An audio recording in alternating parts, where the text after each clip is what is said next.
Good afternoon, everybody. I want to welcome you to the Hoover Institution's Washington, D.C. office.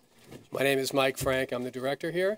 And today we're co-hosted with George Frampton, the co-founder of Partnership for Responsible Growth. Obviously, this is there a deal space for carbon pricing in 2017? Welcome you. We'll be here until about 5:30. We have a couple panels, and we have an introductory message from our own distinguished senior fellow, George Shultz. And with no further ado, George, come on up, and you can give your greetings as well, and we'll get started with the program. And I want to recognize Alice Hill, who will be moderating the first panel, who's our newest fellow. Alice, welcome, and glad you're able to do this. Okay. Well, on behalf of the partnership, also thank you and welcome.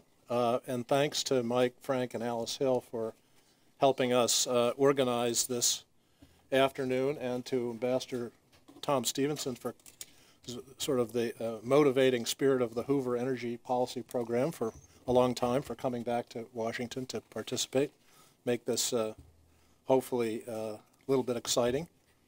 I guess most everybody in the country who's interested in climate change knows that the new administration started yesterday to dismantle at least some of the regulatory framework that's been erected over the last 8 years, but I'm not sure so many people know that maybe this presents us with something of a real opportunity to do something even bolder in this climate vacuum. We may make something climate positive out of this.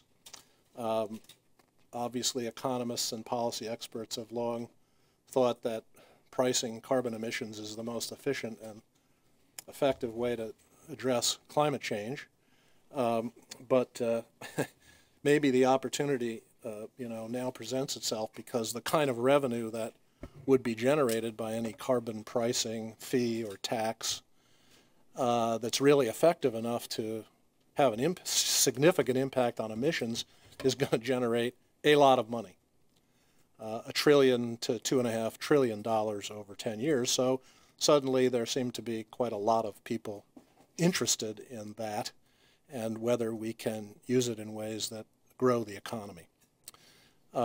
So we have two panels today. The first panel is going to address different ways to use potential carbon revenues. Joe Aldi did a paper late last year for the Progressive Policy Institute about a grand bargain. Is going to talk a little bit about the paper.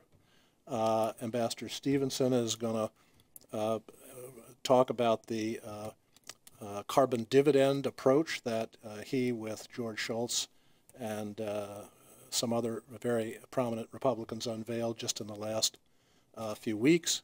Bob Perkowitz is going to talk about a paper that he commissioned and co-authored about some of the possibilities of giving carbon revenues back to states in state grants. And Donald Marron, who's probably been doing analysis and modeling in this area, along with Adele Morris, who's on the next panel, and others, is going to talk a little bit about some of the parameters of the use of revenue and the impacts that it has. So hopefully this will be interesting. The second panel is really focused on what our organization has been doing the last 2 years, which is how do we design something that can actually be enacted, and hopefully sooner rather than later. So we're going to start that panel with my partner, Walt Minnick, introducing it to talk about what we've heard in the almost 100 Hill visits that we've done in the last 8 weeks on this subject. And we have 5 people who've been working on carbon pricing issues for a long time to talk a little bit about the politics on that panel. So thank you all for coming, and thank people who may be watching this live streaming. If 97% of scientists think global warming is happening and we're contributing to it, maybe conservatively speaking, climate change is a problem. Pricing is a conservative solution. That's why we're here. So I'm going to introduce Alice, who will both introduce a brief video from Secretary Shultz and moderate the first panel. Alice is a in addition to being a resident scholar here, is a Stanford and UVA Law School graduate who worked as a federal prosecutor, assistant U.S. attorney, supervising the political crimes division of the LA U.S. Attorney's Office, long time as a Superior Court and then a municipal court judge, a state judge in California, came back to Washington at the beginning of the Obama administration to work as a senior counselor for Janet Napolitano at DHS, worked on human trafficking issues, but then became really the full-time person doing climate resilience for DHS, did the first planning they'd ever done in this field, and then went over to the White House working as a special assistant to the president and a senior director at the NSC on climate resiliency. So she's been doing that for 3 or 4 years, came to Hoover in the last 2 months, and hopefully is going to have fun this afternoon as we are. Alice? Thank you, George. I really appreciate that. I've appreciated the partnership with the Partnership for Responsible Growth with Walt and George in bringing really much of this program to you. I will say, you've heard, probably took away from my introduction, this woman can't hold a job. But I want to tell Mike Franc, this is a terrific job, and I'm very grateful for his leadership in having such a wonderful space and opportunity here at the Hoover Institution to really dive deeply into some of the major issues that face our nation today.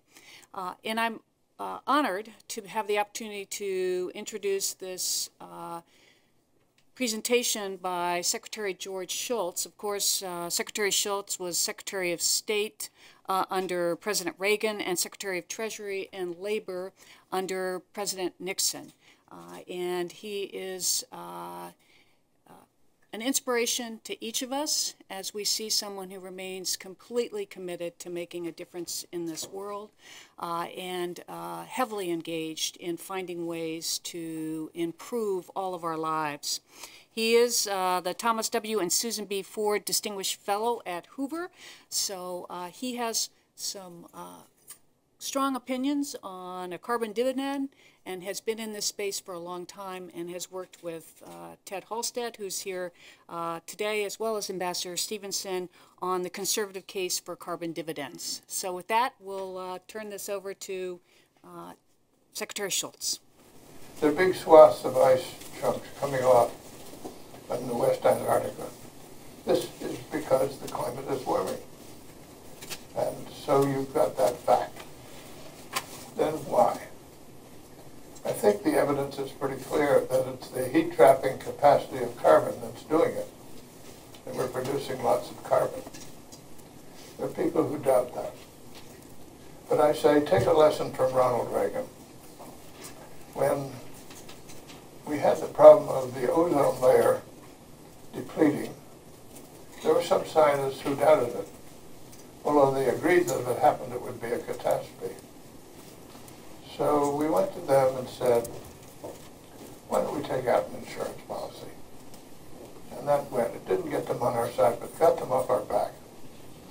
As it turned out, in retrospect, the scientists who were worried were right, and the Montreal Protocol came along just in time. So let's use Ronald Reagan's insurance policy idea. What would we do? Well, first of all, let's keep going with energy R&D.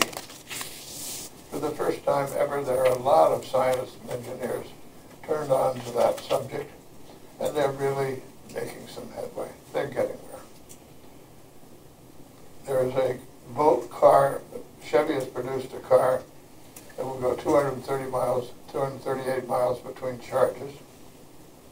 And the scientists around here all say batteries are going to get much better, lighter, less expensive, greater range. So the electric car is here. And many other things. We'll get large-scale storage of electricity in one way or another. And that takes the intermittency problem away from solar and wind and gives a little insurance policy in case the grid goes down. Anyway, point is there's a lot being done that produces alternatives. And it's also true that somehow or other, if we can switch from a system of regulatory activity which declares war on fossil fuels to a system that just puts an incentive out there, and we'll see what happens. We'll be better off. So I advocate, and with quite a few others now more and more advocate, a revenue-neutral carbon tax. So you put a price out there, and that gives an incentive for people who have big stocks of fossil fuels to say, hey, wait a minute, can we figure out a way to capture and sequester the carbon? If you can do that in an inexpensive way, you're in business.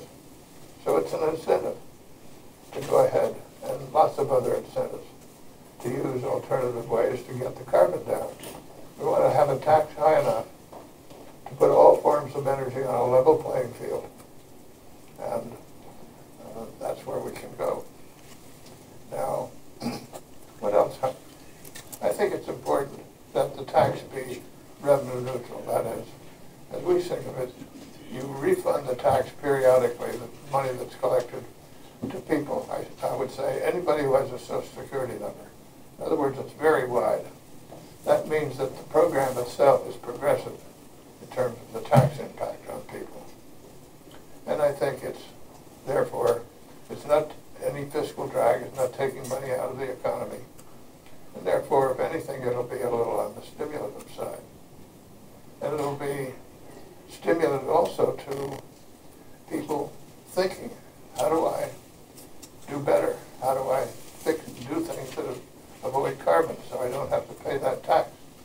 So it can be something that puts a little juice in the economy, a little innovation in the economy, that gets the carbon out of the economy and makes it possible for us to make headway in challenging the obvious threats of global warming. In our idea about a carbon tax, we also have the notion that we can look around the world, and if we have imports from somewhere, if they have a lot of carbon content in it, we'll tax that carbon content the same way. And if a company wants to get out from under that, all they have to do is reduce the carbon content in where they are. I might say that my observation is that all around the world, people are onto this issue, and they're doing more and more things. And I say that's particularly so in our own neighborhood. Canada and Mexico both have programs that are interesting in this regard. So I say, let's put a tax on carbon, and we'll be much, much better off, and we'll get some distance into the subject of keeping our climate from overwhelming us. Thank you.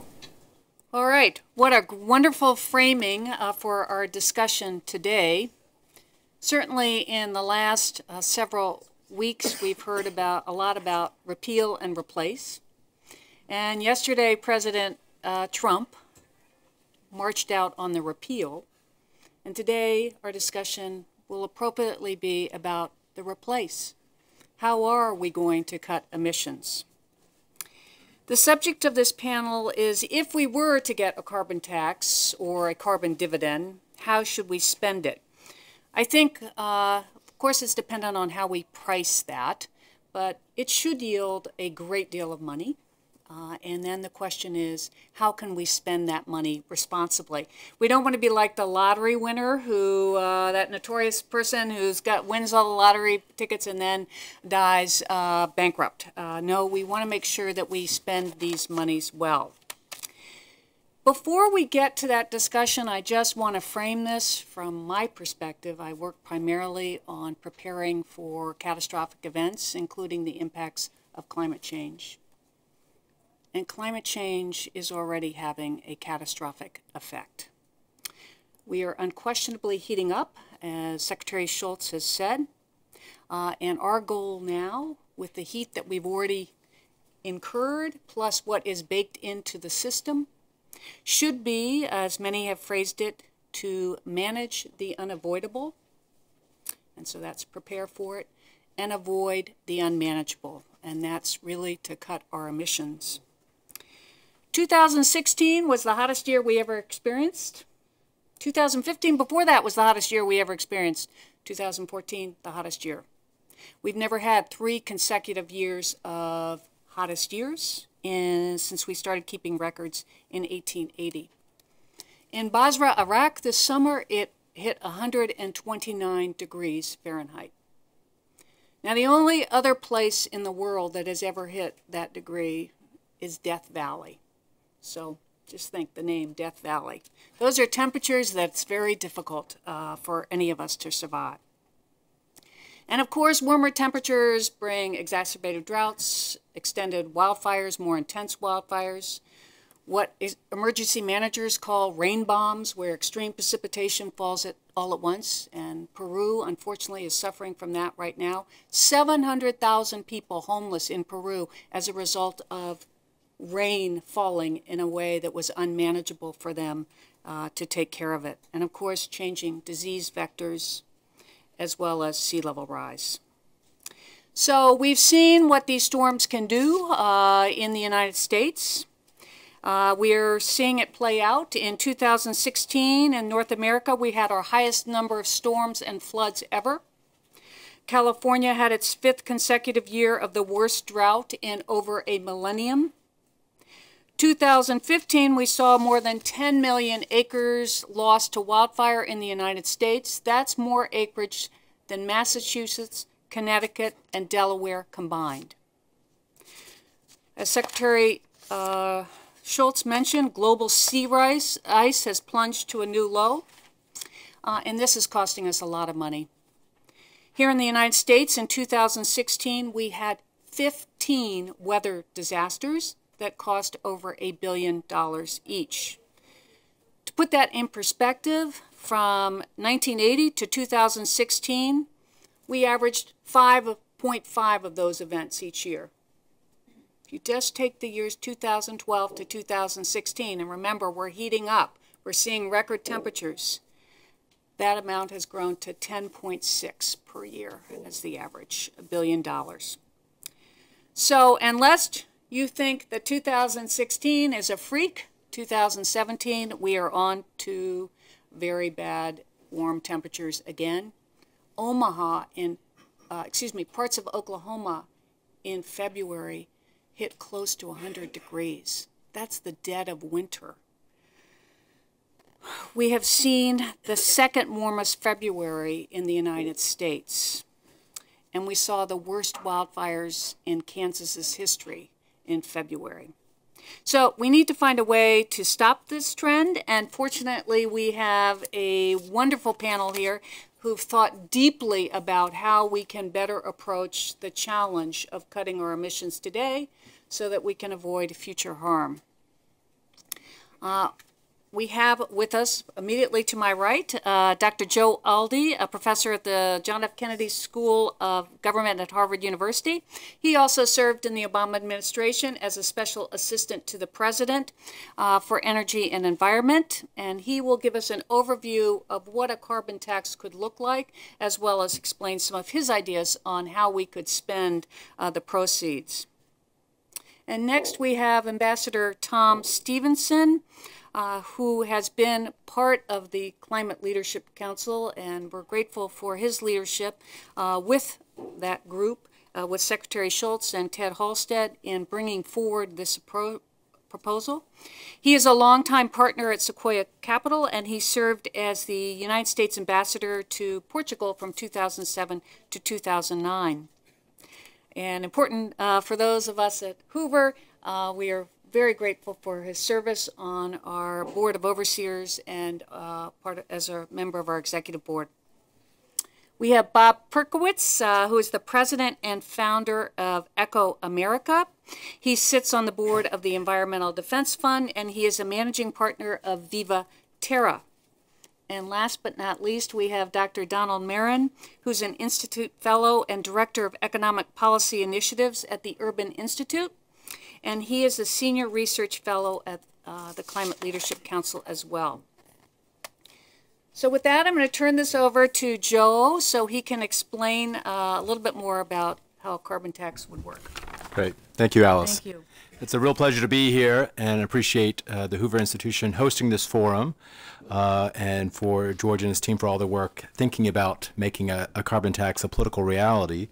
Let me first sketch out the broad parameters of a carbon tax, and I think that'll be important to give us a sense of the potential magnitude of revenues, but it may also help us identify some of the constituencies or stakeholders who may make a case for why they believe some of the revenues from a carbon tax should be directed to them. First, let me note that most proposals for a carbon tax, and we can look at bills that have been previously dropped in Congress, we can look at proposals made by individuals, some of whom are here. I see Adele here and Jerry as well, who are on the next panel, as well as in the proposal that I put out last year, call for taxing the carbon content of fuels, as opposed to counting the molecules of CO2 that come out of smokestacks and tailpipes. And one reason for that is just the nature of burning hydrocarbons. If you know how many barrels of oil you burn, or how many cubic feet of gas, or how many tons of coal, you know with a high degree of precision the amount of CO2 that's being emitted into the atmosphere. This has the appeal then for a very administratively simple tax. In the tax code, we already track the tons of coal coming out of coal mines and the barrels of oil going into our refineries. And so expanding this to then cover natural gas would be pretty straightforward and would probably cover in total about 3,000 entities in the United States.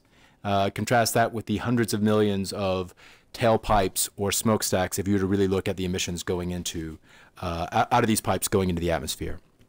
Second, this so-called upstream approach then allows you fairly easily to have a carbon tax whose scope is economy-wide. You can cover every ton of CO2 that's coming from the burning of fossil fuels. And as a result, when we think about this from the standpoint of tax policy, it has the appeal of having a broad tax base. And so if you have as broad a tax base as possible, that means you can have as low a tax rate as necessary to raise a certain amount of revenue. It also means we're talking about, as has already been alluded to, a lot of revenue.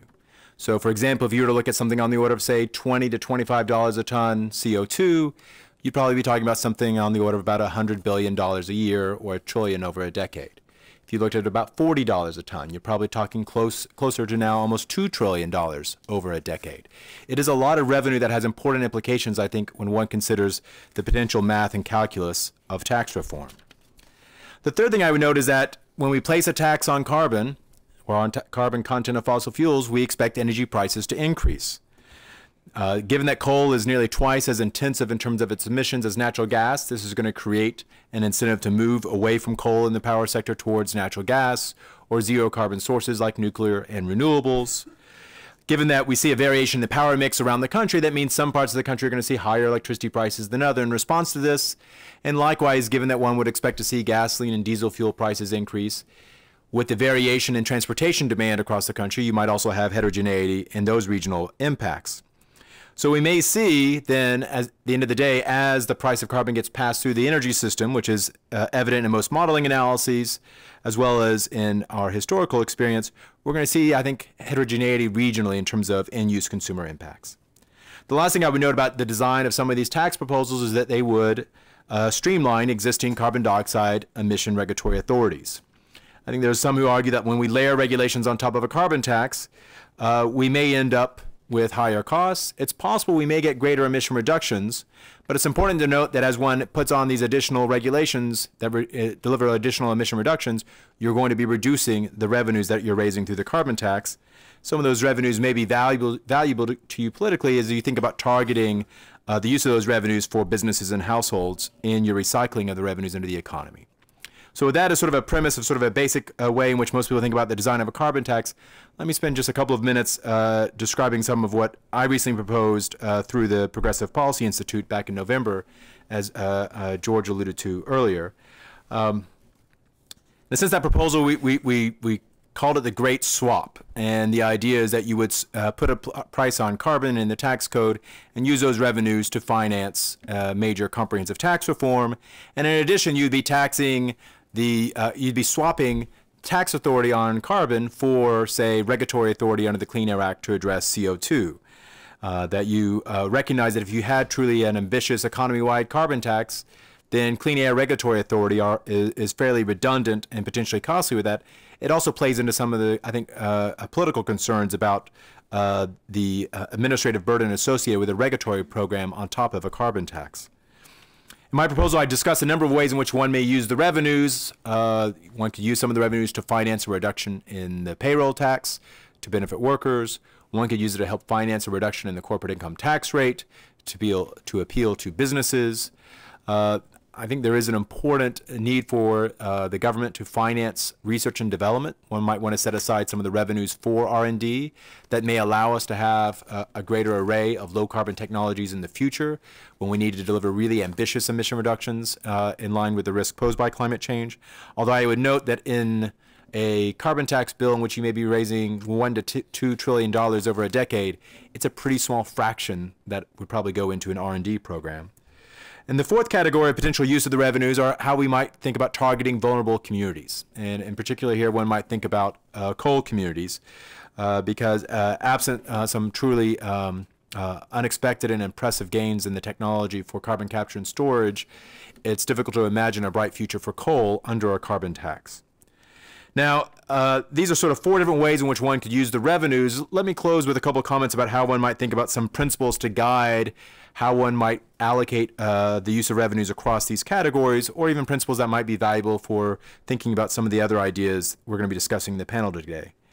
First, there's certainly an opportunity to make the tax code more efficient. The problem with the tax code is we tax goods like labor and capital, and we don't tax bads like pollution. To the extent that we can actually use some of the revenues from a carbon tax and reduce taxes on labor, taxes on capital, we can actually reduce some of those adverse distortions associated with the current tax code and actually become more efficient and perhaps facilitate and promote greater economic growth. Second, it's important to recognize that there may be important distributional goals. How do we think about addressing those who have low incomes and where energy is a larger fraction of their budgets? How we might think about some of the regional disparities as well may motivate how one would try to target some of the resources to help address those concerns.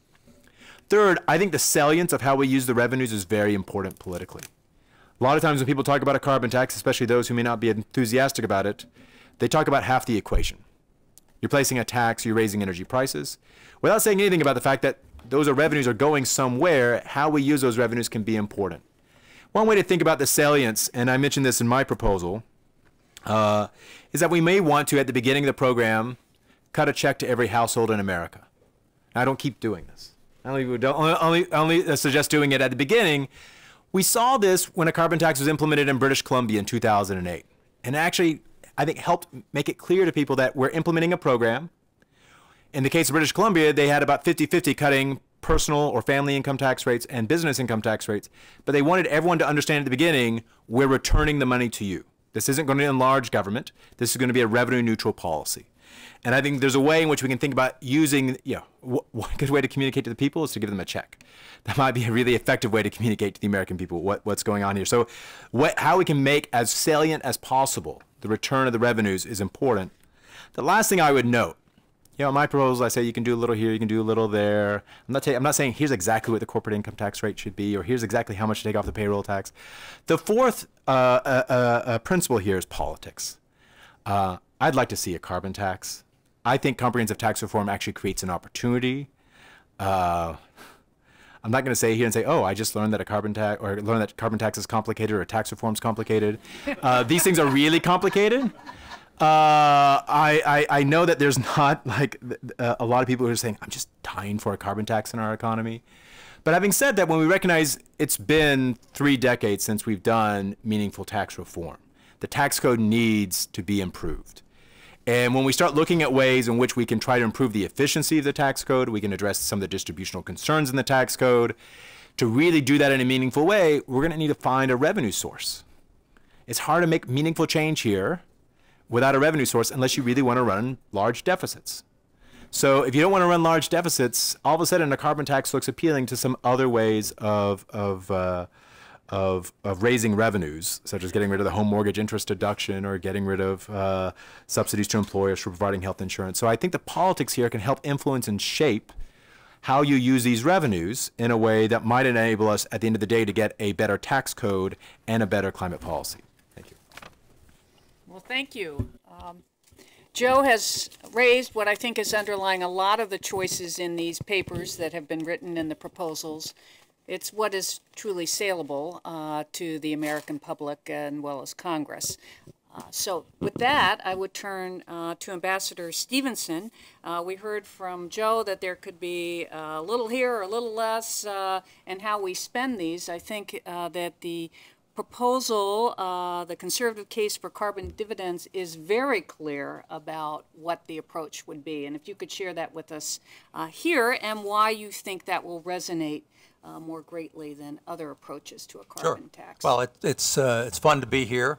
Actually, I haven't been in our new Hoover offices. I only was in the older facility here, so I get to see what we're doing in Washington today. In some respects, I don't need to make any remarks because the Secretary eloquently said a lot of what's relevant and important here. George and I have been working on a revenue-neutral carbon tax concept for probably a dozen years. We discovered sometime 12, 15 years ago that we both shared a major concern about energy policy going forward, and we formed a task force at the Hoover Institution that we've been co-chairing ever since, and it brought a large cross-section of people through to talk to us about a whole variety of energy-related subjects. But just the privilege of working with George on something like this has been a fabulous experience for me. This topic of possible bipartisan uses of the new carbon revenue stream, you've already heard some very thoughtful and creative suggestions, and I suspect you'll hear some more. Actually, the efforts that George and I have led have absolutely nothing to do with the application of a revenue stream. Our total focus here is to figure out a way to get market forces to be the driving factor in the whole energy field. I think you'll see some points of agreement. I think I've already heard that probably all of us would view the appropriate place to use the tax is as far upstream as possible, whether it's at the wellhead, whether it's at the point of entry, or whether it's at the mine. My guess is we will probably have reasonable consensus on the fact that a carbon tax should probably rise gradually over time. Whether or not everybody would agree with our $40 a ton proposal as the place to start, I'm not sure. We've talked about a 5-year review with some sort of blue ribbon council to kind of analyze where we are. But the big difference among this group is going to be the application of revenue. As I said, we're trying to introduce the concept of market forces to address global warming and climate change. You heard George talk at some length about the fact that global warming is clearly real. All you have to do is observe to reach that conclusion. It's a little bit more complicated to align the cause of the warming. But the science, causation and correlation aren't always the same thing, and so it's a little bit more of a task. But I must say, all the evidence that I've seen, we've seen, a lot of it, we're certainly persuaded that we have to be realistic that carbon dioxide emissions are having a significant impact on our climate today, and that down the road they're going to have an even more severe impact. And we've heard George talk a little bit about the Montreal Protocol concept, about the concept of an insurance policy, but a lot of this comes back to the fact that it's not going to shock any of you that at Hoover we're very much focused on free market principles, and creating a playing field where market forces will do and we've watched with escalating concern as to the approach of the previous administration. The command and control aspects of it are just not consistent with the way we think it's best to deal with this. So what we've been trying to do is to price the externality of carbon. We want to fully cost fossil fuels so that they will be forced to compete in the marketplace with renewables, with nuclear power, with hydropower, with other forms of zero emission energy. And that the best way to do that is to put a price on the respective fossil fuels that force them to compete. Now, so what we're focusing on, and I won't go through all the carbon tax proposal. I assume most of you have seen the paper. I think there's some copies of it here if you haven't. But what we want to do is to substitute this market pricing of carbon for all what we're seeing today in terms of subsidies and mandates and tariffs and tax credits. We just don't think they work near as effectively as letting the market do what it does best. So we're trying to create a level playing field, and this is why we revert not to some creative new uses for the revenue stream, but why we go back to our basic concept of revenue neutrality. And there are a number of people in this room that I've had conversations with over the years about what constitutes revenue neutrality, and I've probably heard as many different definitions as I've had conversations with folks. But at the end of the day, we think we've designed a concept that's about as simple and direct as it can be, which is that basically this revenue stream is going to come in from the taxation on carbon, and that we're going to return it to the citizenry at large. And that our concept is to do that through an existing system and bureaucracy, namely the Social Security Administration. We don't think it adds a lot of cost or complexity to how we do it by using this existing structure. We have in mind doing it at probably quarterly, something on the order initially based on the numbers we've seen of $2,000 a quarter. Which makes it a revenue stream of consequence to a lot of people who receive that $2,000 a quarter. It's basically progressive in nature because $2,000 or $8,000 a year means a whole lot more to somebody that's making $30,000 a year than somebody that's making $300,000 a year. So those that are concerned that it would be regressive in nature, we just don't believe it is. There's also reason to believe that it will provide some stimulus, both from a consumption and investment standpoint.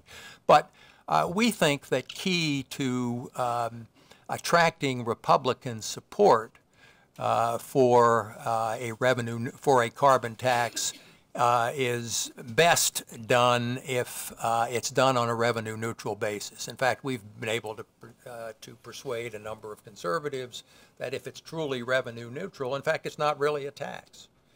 There's no fiscal drag that would be a consequence of what we're doing. There's no new source of revenue for some creative uses of new programs.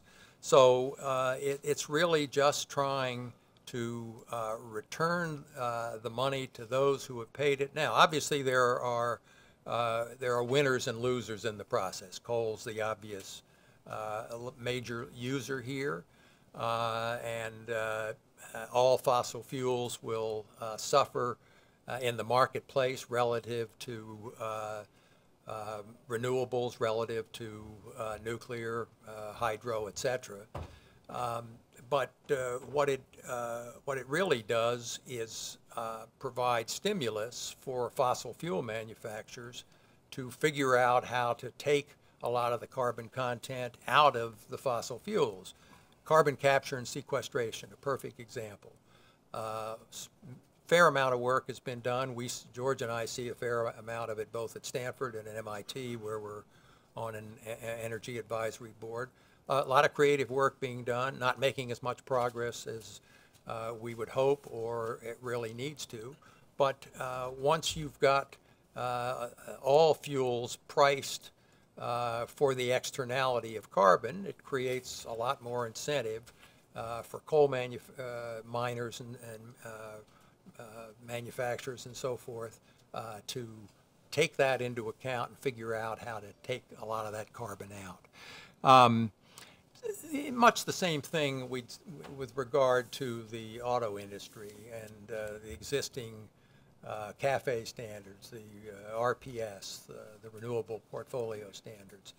We just don't believe that those kinds of government-imposed mandates are constructive or the way to go in really accomplishing what we all want to accomplish in terms of reducing the CO2 content in the atmosphere.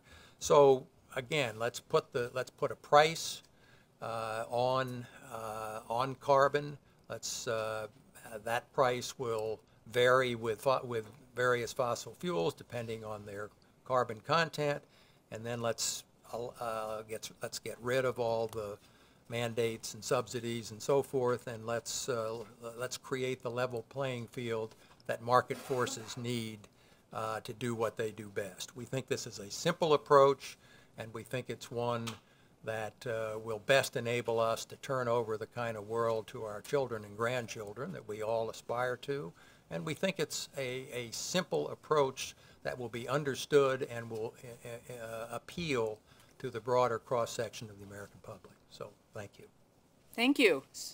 So we've heard two approaches, one to divide it up among a variety of things and one to give it right back to the citizens.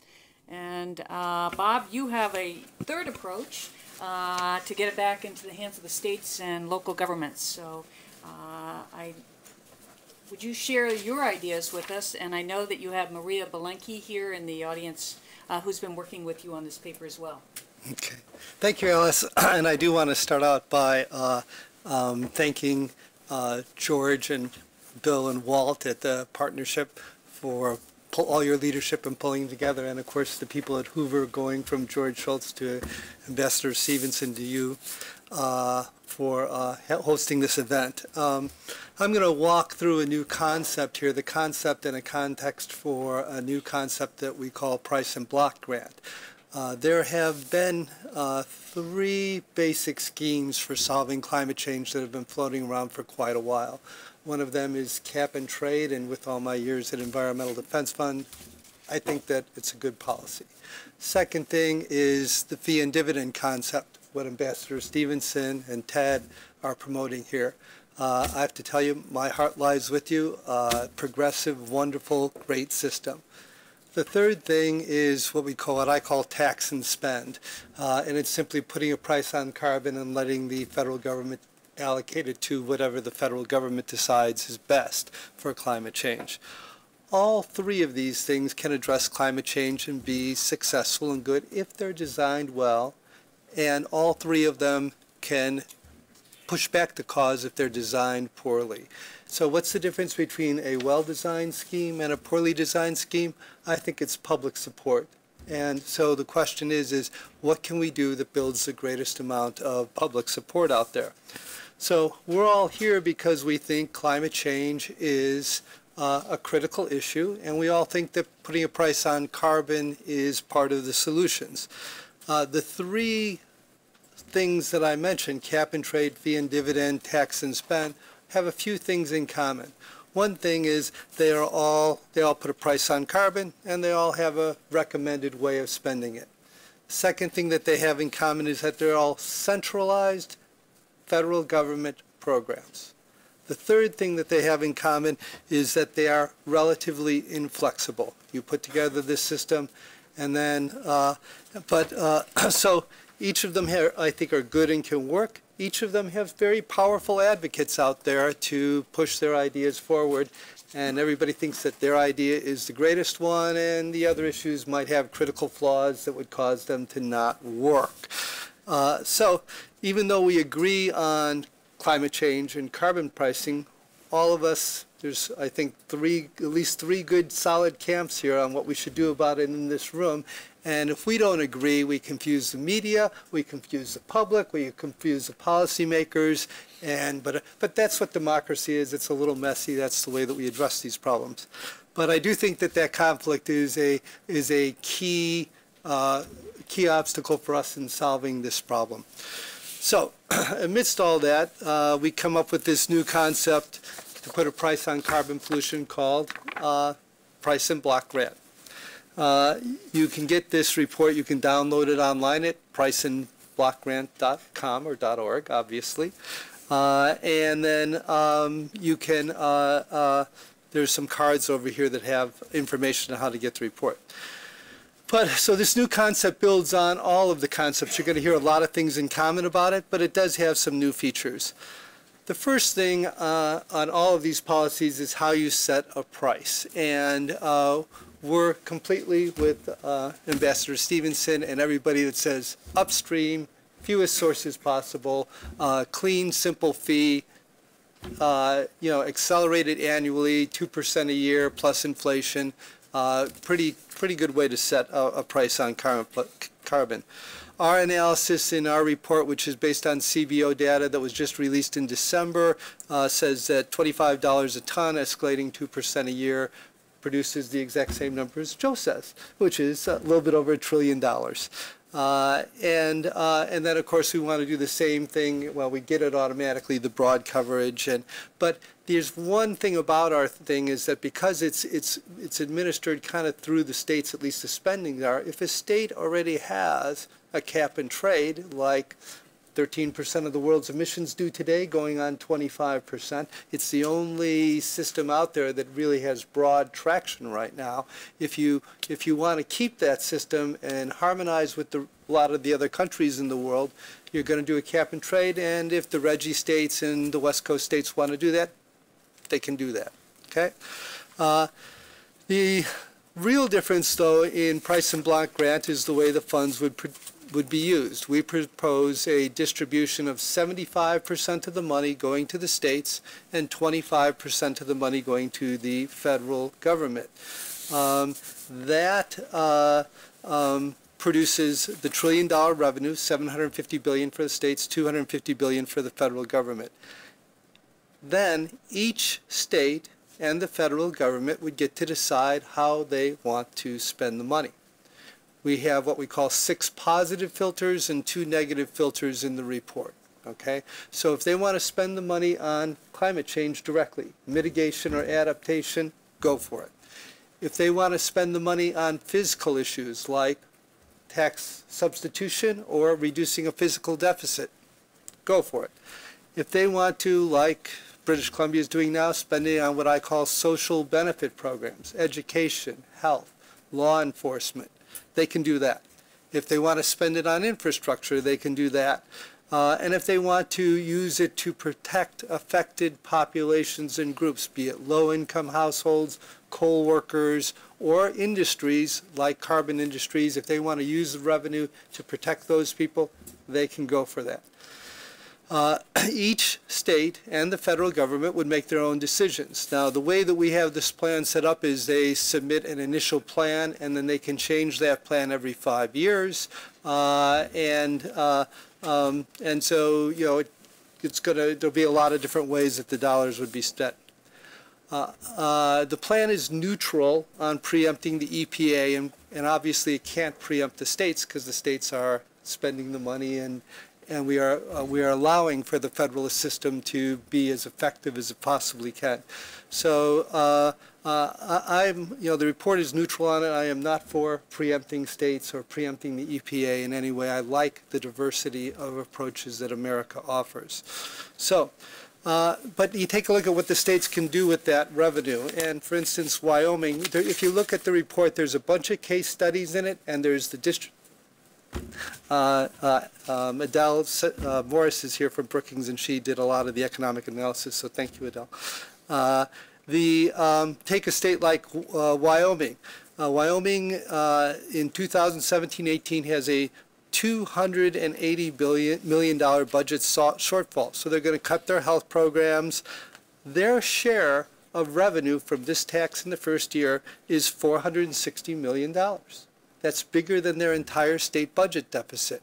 Do you think they might be for that?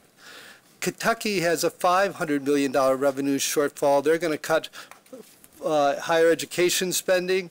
Their first-year grant, their $500 million revenue shortfall, their first-year grant is $1.3 billion.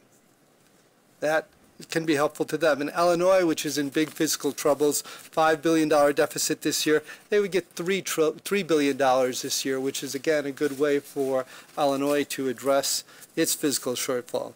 So, you know, that's it. It's kind of a simple, upstream, broad coverage price on carbon, distributed in block grants to the states for them to use in almost any way that does not, the two negative filters are you can't subsidize fossil fuels and then you cannot replace it or substitute for a fossil fuel tax.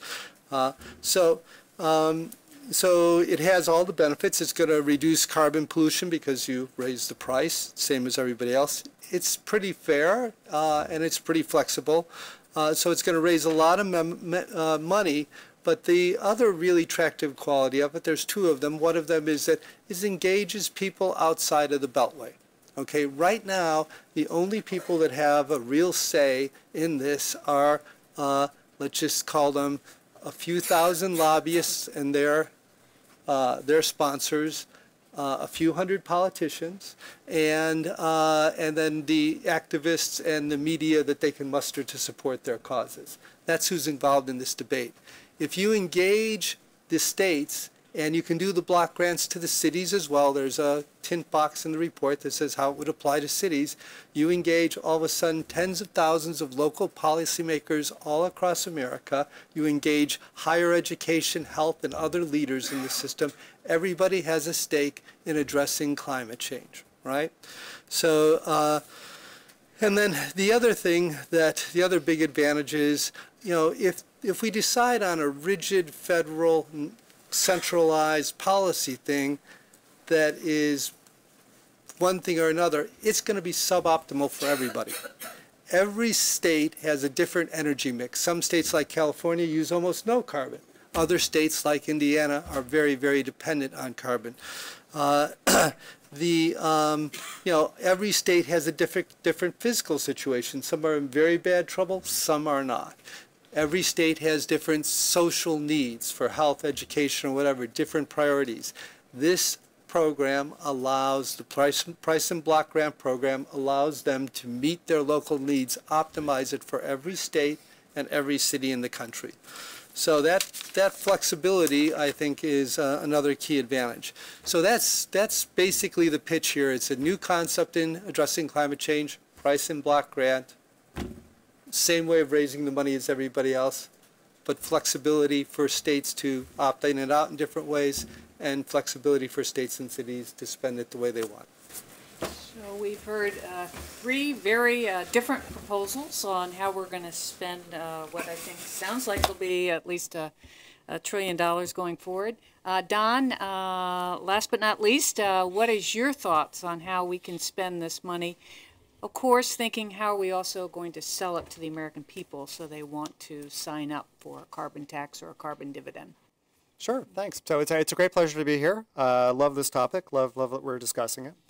No, you know, things in Washington are a process. You need to have these conversations so you eventually get to the goal line. So first thing, right, so card-carrying member. He's promising we're getting to a goal line. You know, I didn't say when.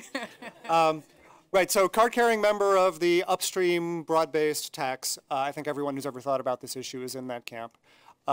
Just want to be clear why that is, right? So the goal of all of us who've thought about this is you want to make it as administratively simple and non-disruptive to collect the tax as possible, so you ought to choose a way to do it. I think everybody on the panel here, we're all strong believers in the view that the way our market economy works is that that tax, that fee, that price, whatever you want to call it, will get passed through and ultimately show up in prices. So that when you're choosing the level of the tax, your primary consideration should just be to make it as simple and as administratively easy as possible. If you like to do political messaging, you will also note that this does give you an opportunity to portray this as taxing the polluters in a way that may resonate with some people, although you could, economists would tend to rebut that and say, well, actually, the consumers who buy stuff are the polluters too. But as a political matter, doing it upstream is probably easier to do politically and is the right thing to do. We all often talk in the shorthand of we ought to do a carbon tax, a carbon fee, a carbon price. I think I speak for all of us when I say that in your mind you should insert in that the word robust and the word increasing. That, so a $5 a ton carbon tax doesn't actually move the needle that much, right? And a $5 a ton tax that's flat really doesn't move the needle that much. I don't have a lot to offer you on how big it should be, right? You've heard a range here of 25 to 40. I would just like to point out that the range between 25 and 40 is big.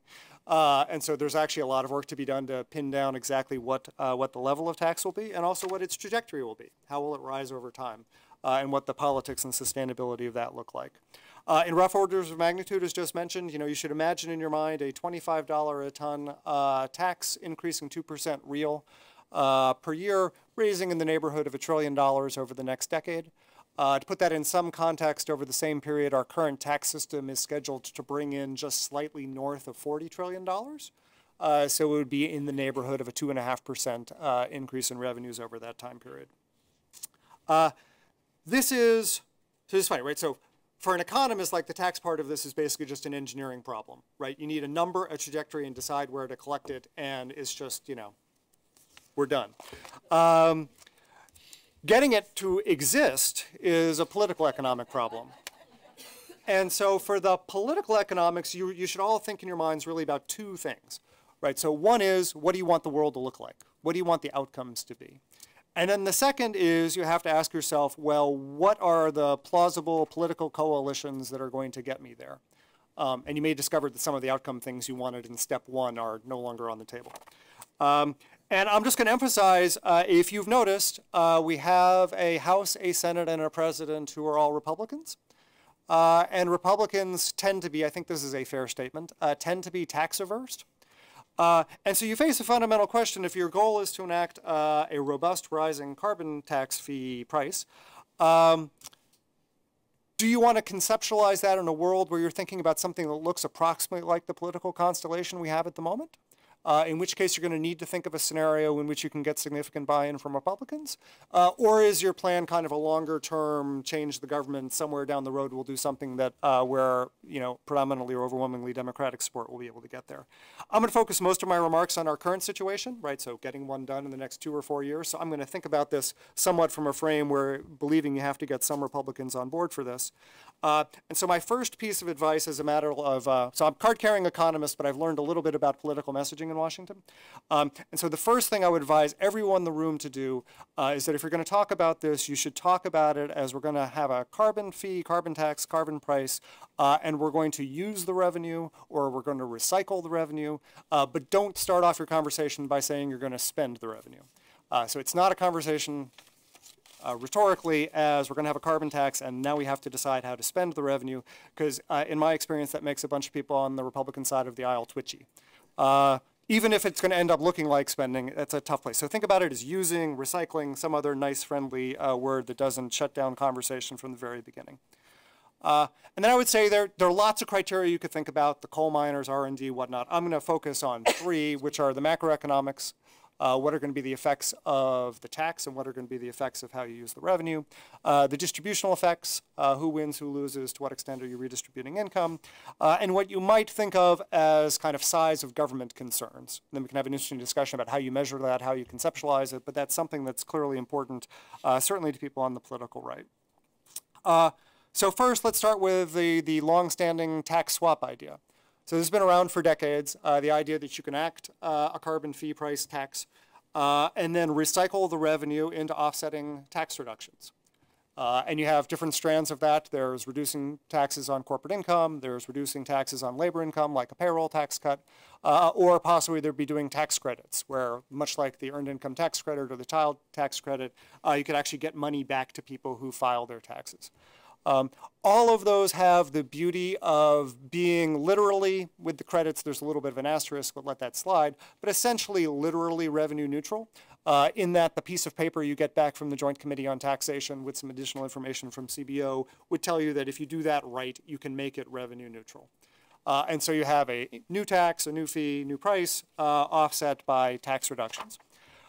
If you go in the direction of reducing corporate taxes or reducing taxes on capital income, the macroeconomic models that conventional folks run on that will tell you that you actually have a fighting chance of ending up with a larger economy, that the boost you get from reducing taxes on capital would more than offset the drag you get from the carbon tax, and that you might actually have a scenario where you're going to be improving macroeconomic performance in the near run. The downside of that is that if you focus on capital and you focus on corporation, your distribution tables look atrocious because you're basically introducing a tax that falls on all Americans, and then you're cutting taxes that particularly fall on high income. Not universally, right? Corporate income tax is also borne by workers more generally, but add all that up together, and you're going to get distribution tables that look terrible. And so people often talk about things like, well, let's use some of the money for reducing corporate rates and some of it for, say, a tax credit goes back to families. If you do that in the right calibration, you can get to something that looks approximately distributionally neutral. My colleague Eric Toder and I have analyzed some plans that look like that. You can find them on taxpolicycenter.org. So that's a scenario that you could consider, kind of, the tax swap approach. Then, and I should notice again, the beauty of that is you can actually design something from a political point of view that really, really looks revenue neutral because you're doing everything on the tax side. So then Ted has done this remarkable thing of gathering up well-known prominent Republicans and having them endorse something in which you would have the carbon tax fee price, right? It would bring in money, and instead of using the tax system to distribute that back, you would have the Social Security Administration write checks every quarter, every month, whatever works. And so now you get into what probably the discussions you've had with some folks at Hoover about whether that crosses the line as revenue neutral or not. Everyone in this room should be forewarned that from the Congressional Scoring Agency point of view, right, CBO, where I used to work, Joint Committee on Taxation, they were going to give you a piece of paper that very clearly describes that as tax and spend, that the carbon tax is a tax, and that the writing checks to the American people is spending. And if you kind of canonical supply-side Republicans have traditionally been very twitchy about things that look like tax and spend, which is why you very often see things not done as spending programs. You see them done as tax credits or other, to my mind, kind of goofy, jury-rigged, imperfect ways of trying to get money to people in a way where it doesn't count as spending because people are twitchy about the spending word. So Ted has done this remarkable thing of getting a whole bunch of very prominent Republicans to sign on to something that has that challenge. And I think there's a very interesting philosophic communications kind of discussion to have about, well, if you're writing an identical check to every American and the money is only touching down here in Washington ever so briefly, is that really spending? Or really, can you in fact claim that this is revenue neutral in some different frame than the one that the budget debate conventionally uses? And just to give you one frame that gives you that result, all of macroeconomics. So in all of macroeconomics, transfers to people are negative taxes, and which often leads to confusion when macroeconomists talk to budget people. So such frames exist, and I just flag that for you as I think a very interesting rhetorical debate will arise as this proposal gets more attention of what constitutes revenue neutral and does writing checks to the American people count. And then there's the block grant proposal. And I'm afraid the block grant proposal will be, I think, unambiguously recognized by everyone as taxing and spending. Which again, just be clear my point. So I view the distinction between tax and spend side as kind of being arbitrary and have written about that. So I'm not selling that as a vital outcomes thing to focus on. But I think rhetorically and in the politics, it matters a great deal. And I view that as being a substantial challenge for going in an approach like this, where the folks who you're asking to enact this, at least where we have a constellation of elected officials that looks like our current one, would be in a situation of raising taxes on the American people and then passing money back to the states, and who knows what happens to it. That strikes me as a very difficult political lift in the political environment we find ourselves in at the moment, although obviously that could change. And with that, I'll be quiet. Well, thank you. We've had some very provocative analysis here. We've heard about common agreement as to how it should work on an upstream basis. We've heard about some words that we may want to think about whether we use or not. Tax, spend, and I will just give my own recommendation that we not tie this to climate change. I have been told, if I had $1 for every time I've been told, please just don't use the term climate change, then I'll listen to you. Wouldn't have to worry about my 401k. I mean, it is true that that is not a place for us to start. And then we've also heard from Bob that we need to find, if we're going to be successful in our common goal of cutting emissions, we need to find ways that we can approach this in a more unified way so that we're not choosing between 8 different proposals or how many there are. So my question to the panel, is there anything we can learn from other governments' experience with this that we can say these are things we should make sure any proposal pegs it to, in addition to the already common areas that you've identified? And then while we're hearing from the panelists, I ask the audience to just think about their questions, and we will have a few moments for follow-up questions. So I'll ask if anyone wants to comment on other jurisdictions. Yes?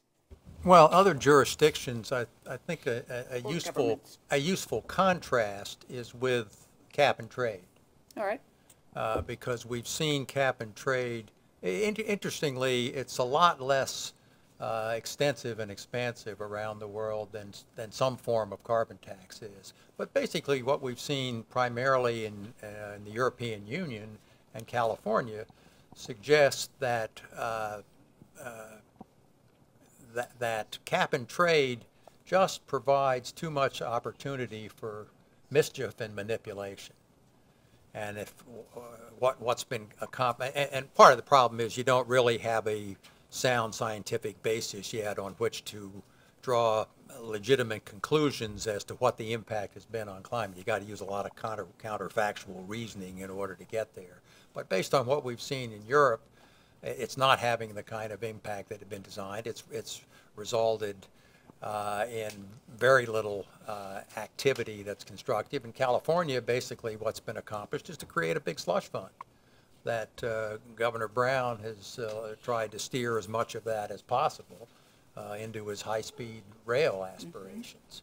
But I think the carbon tax, the virtue of the carbon tax is that you're putting a price out there, it's fixed, it's understandable, and we can argue about what you do with the revenue stream, but you don't have the same problems that you do when you try and price carbon through a cap and trade program. Thanks. Joe? So I think we can look at sort of the contrast of the experience between some of the Northern European countries that have implemented a carbon tax policy dating back to the early 1990s and what British Columbia, which launched their program in 2008, did. If you look at the programs in Denmark and Finland and Sweden and Norway, they wouldn't look like a carbon tax to economists. They would look like kind of an industry-specific energy tax. Sometimes they will vary the tax depending on what fuel you're using. If you engage in any kind of manufacturing that faces foreign competition, you may be able to opt out of the tax. And it is far from what is the kind of broad-based, cost-effective approach where everyone faces the same price on carbon in terms of the characteristics of the energy that they are consuming. BC said everybody pays the same carbon tax. They have a schedule increasing over time.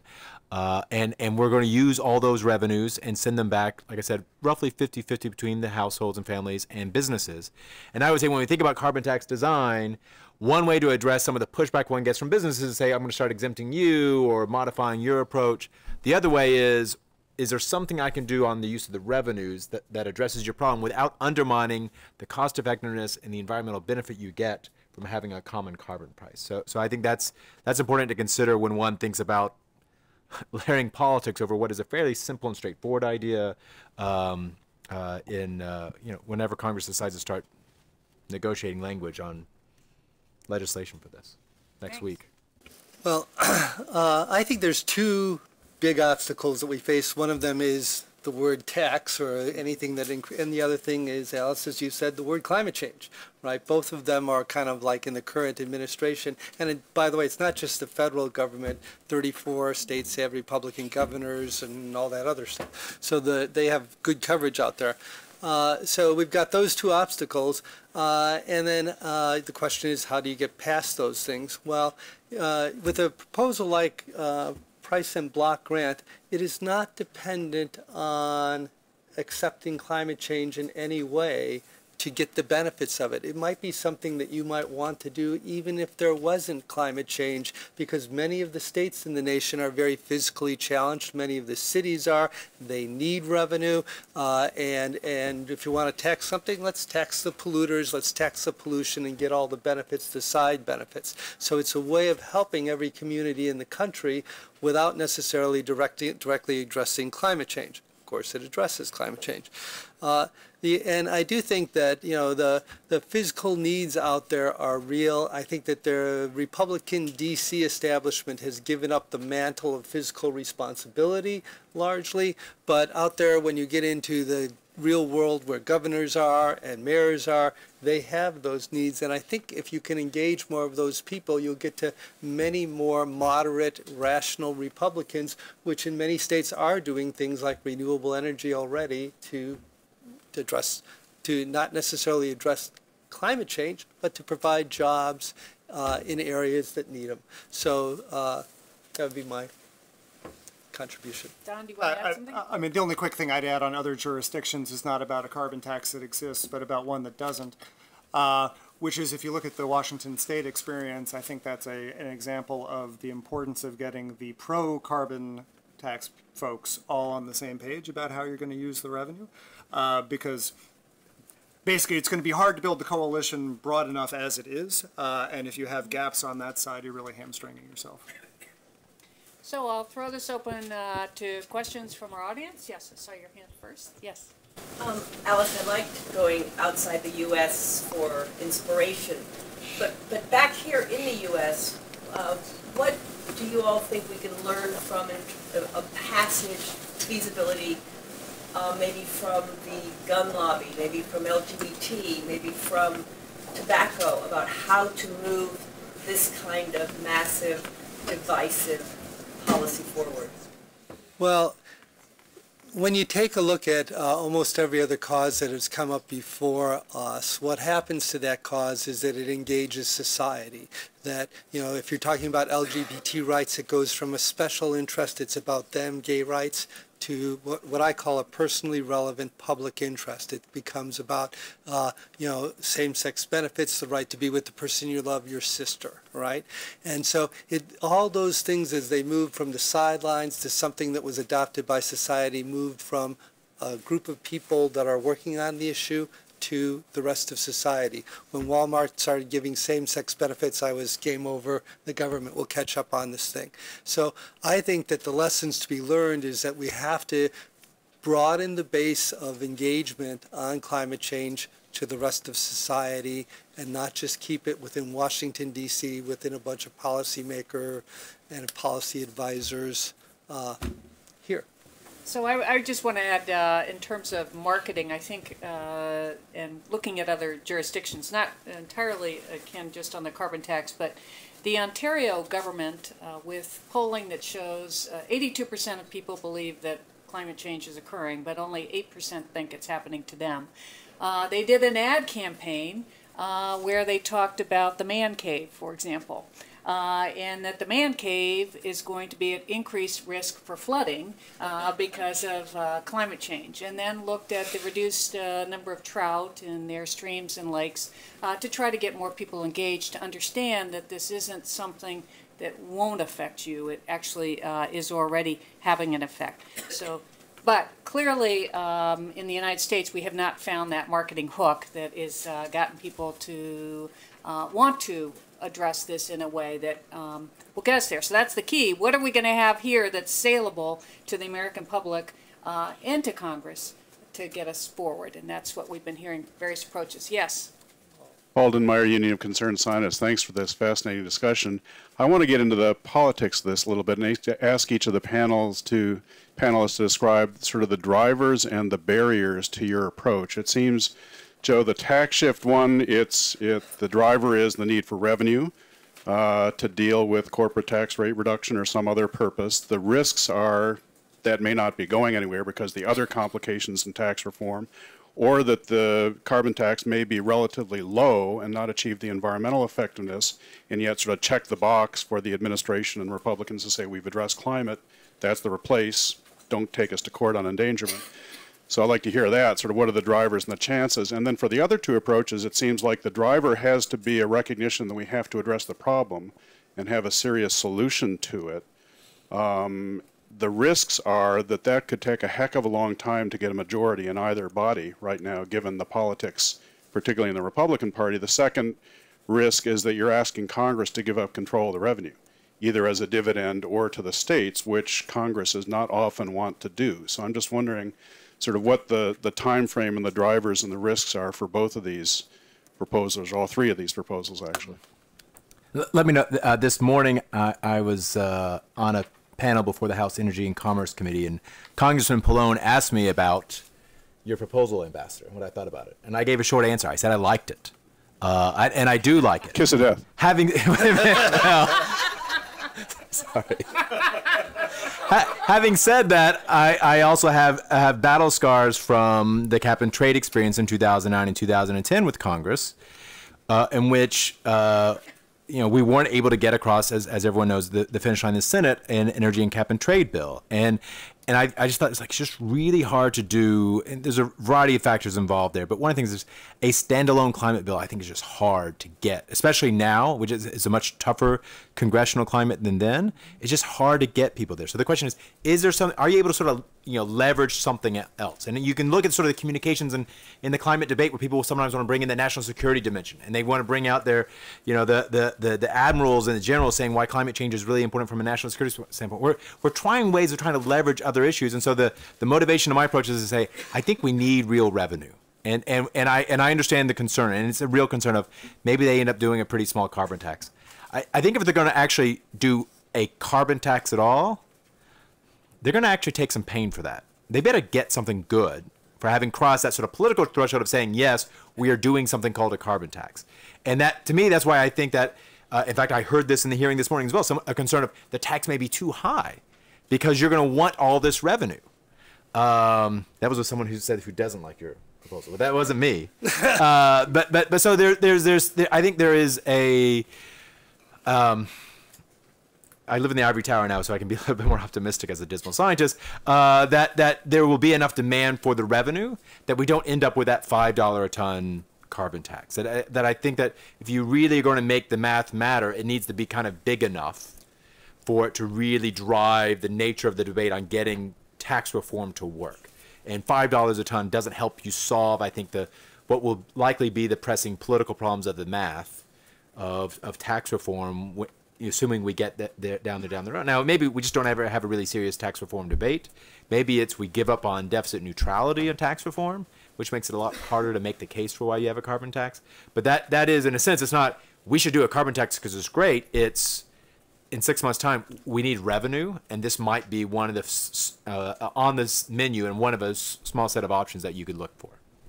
I may be totally naive in the ways of Washington, having spending my time in the ivory towers of Stanford University, but I really come at this from a very different perspective, and I think there is, at least a lot of the polls I've seen around the country, there is general understanding and concern about the climate issue. Now, there's no shortage of obstacles that this administration is facing among all its legislative programs. We've already watched what's happened with health care. Who knows? I'm not going to try and forecast what's going to happen in tax reform. It's also possible that tax reform will be the context in which what we're talking about here comes up. But I think there's real genuine concern among the population about the risks of climate change, and what we're proposing is really a way to do that doesn't involve a lot of government. It doesn't involve mandate subsidies, tax credits, tariffs. It is a very simple concept of where the revenue is going to be returned to the population. As I said, we've had a fair amount of success convincing a lot of people, particularly on the right, who aren't interested in more taxes and a new tax revenue stream, that this really isn't a tax.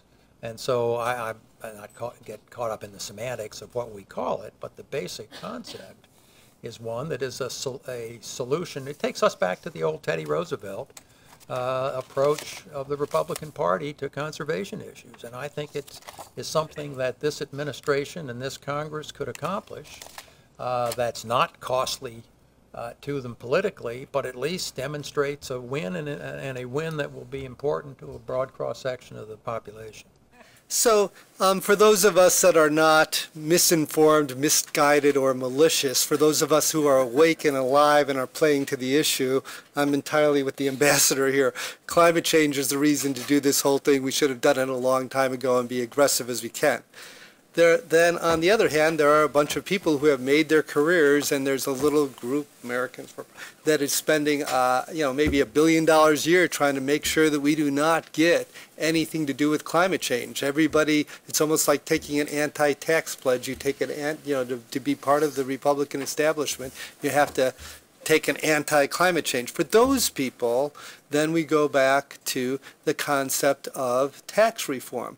And we need tax reform, and this proposal works, even if you don't care about climate change. It's just a rational way to address physical issues all across the country. Now you say, will it play out? Well, let me point out two things. There are over 200 federal block grant programs in place today.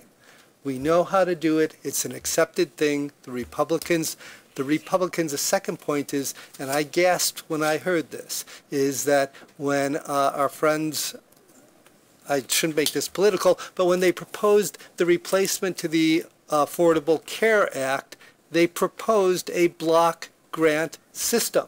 Okay? I gasped. I said, I must be doing something wrong. But so I think that, the primary drivers are climate change, the need for tax reform, fiscal management differences in this country, and I think, that this thing can potentially address both of those very well, price and block grant.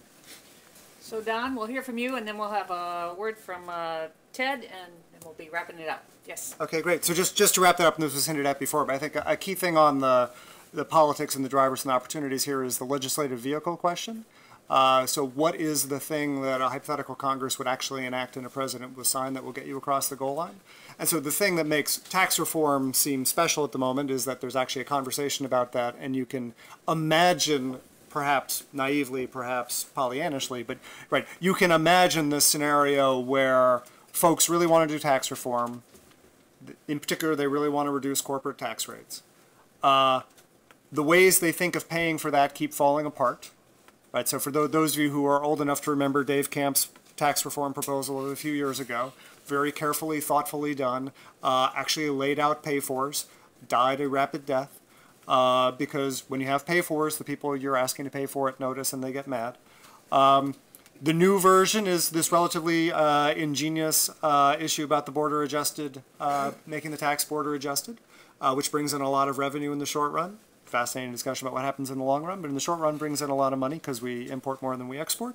That helps make the rest of the desired tax reform work. It's also incredibly unpopular in some circles, most notably among retailers. There are other things people propose, rolling back interest deductibility, various things, but there are all these various things that are pay-fors that if they continue to take seriously an attempt at being revenue neutral rather than just cutting taxes, a lot of things on the table at the moment don't look very attractive, and maybe carbon tax can wait in the wings and step in as a savior at the end. Right, so I don't put a 0 probability on that, but I'm not sure how many digits are in my probability. But that has a vehicle, right? There's a thing. With the other ones, you have this challenge is what is the thing that gets a political coalition together so they affirmatively want to do something, right? So want to do the fee and the dividend, want to do the fee and the block grants. And that's a heavier lift. It's not impossible, but it's you have to get that thing that Congress affirmatively wants to enact for that to come to reality. Thank you. Terrific panel. You know, I think the challenge we're all facing here is that a carbon tax by itself is unpopular and it's been a political dead end. So the question is, how do we turn something like that into something that is popular and populist? And I just want to share with the group the analogy that's been most on my mind just over the last 2 weeks, and that is one of the most popular programs in American history and most successful is Social Security. And you know what? We don't think of Social Security as a payroll tax, right? That happens to be the funding mechanism. But the public loves Social Security. If you can give them something, well, yes, for example, like a dividend, that they're as excited about, then the carbon tax just becomes the funding mechanism, and it should not be what we lead with. We should lead with, whether it's a block grant or a dividend or whatever, but it's what the public is getting back, as opposed to the way that we're funding it. Because as long as we're about a carbon tax, we're going to lose. When it's just in the same way, Social Security would never have gotten off the ground if, you know, FDR tried to sell a payroll tax. He sold a better retirement plan, more security. And through dividends, 223 million Americans would be economic winners. That is how to sell it, I believe. Thank you. Thank you. And I want to thank all of our panelists for this very important discussion. I do hope that we can find a path forward where we can come to agreement so that we can get on with the hard job of selling this to leave us in a better place and safer. It could not be more urgent to act. New York Times ran just a few days ago an editorial by Johan Rockström. Some of you may know him, a scientist from Sweden, and he couldn't have put it more plainly. To keep our global temperatures below 2 degrees centigrade, we need to peak world emissions by 2020, and we need to have a fossil-free world by 2050. We need to find something that will get us there, and I think we've had tremendous thought, energy, and drive to help the nation get there, and now we've got to figure out how to bring it across the goal, as someone mentioned, and drive this home. So I want to thank them for their work. Without their passion, I don't think we'd even be in a position where we could be thinking this would be a possibility now. So thanks so much to each of you for all you've done on this issue. The subject of this panel we sort of started on already with the last one, which is what's the feasibility of all this? And Bob Inglis is coming, but he has another engagement, so he hopefully will come before you guys. I don't think that's on. Is it on now? Okay. Green? What? It's green. Can you hear me? So if I really tried to do an introduction of Jessica Matthews, who's going to moderate this panel, it would probably take all afternoon. I'll just say that when we started again to work on carbon pricing a couple of years ago, she told me, well, I was writing carbon tax editorials for the Washington Post 25 years ago or more, when she worked briefly, or not so briefly, on the editorial board. But among other things, she's worked at the National Security Council. If you look at her biography, it says you were a director of global affairs covering nuclear proliferation, human rights, arms sales, biological and chemical warfare. And I thought, so you were covering those issues. Today, probably there's 50 people there, right, or 100 people covering those issues.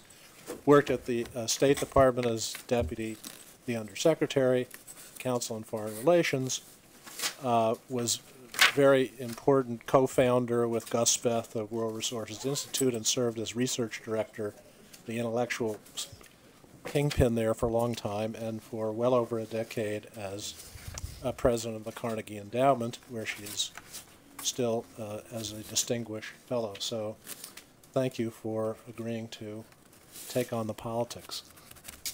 Thank you, George. This is a subject about which I feel really strongly, so it's a privilege to be here and to be working with the Partnership for Responsible Growth on this. We have a fabulous panel. I'm going to introduce them really briefly so we can get into it.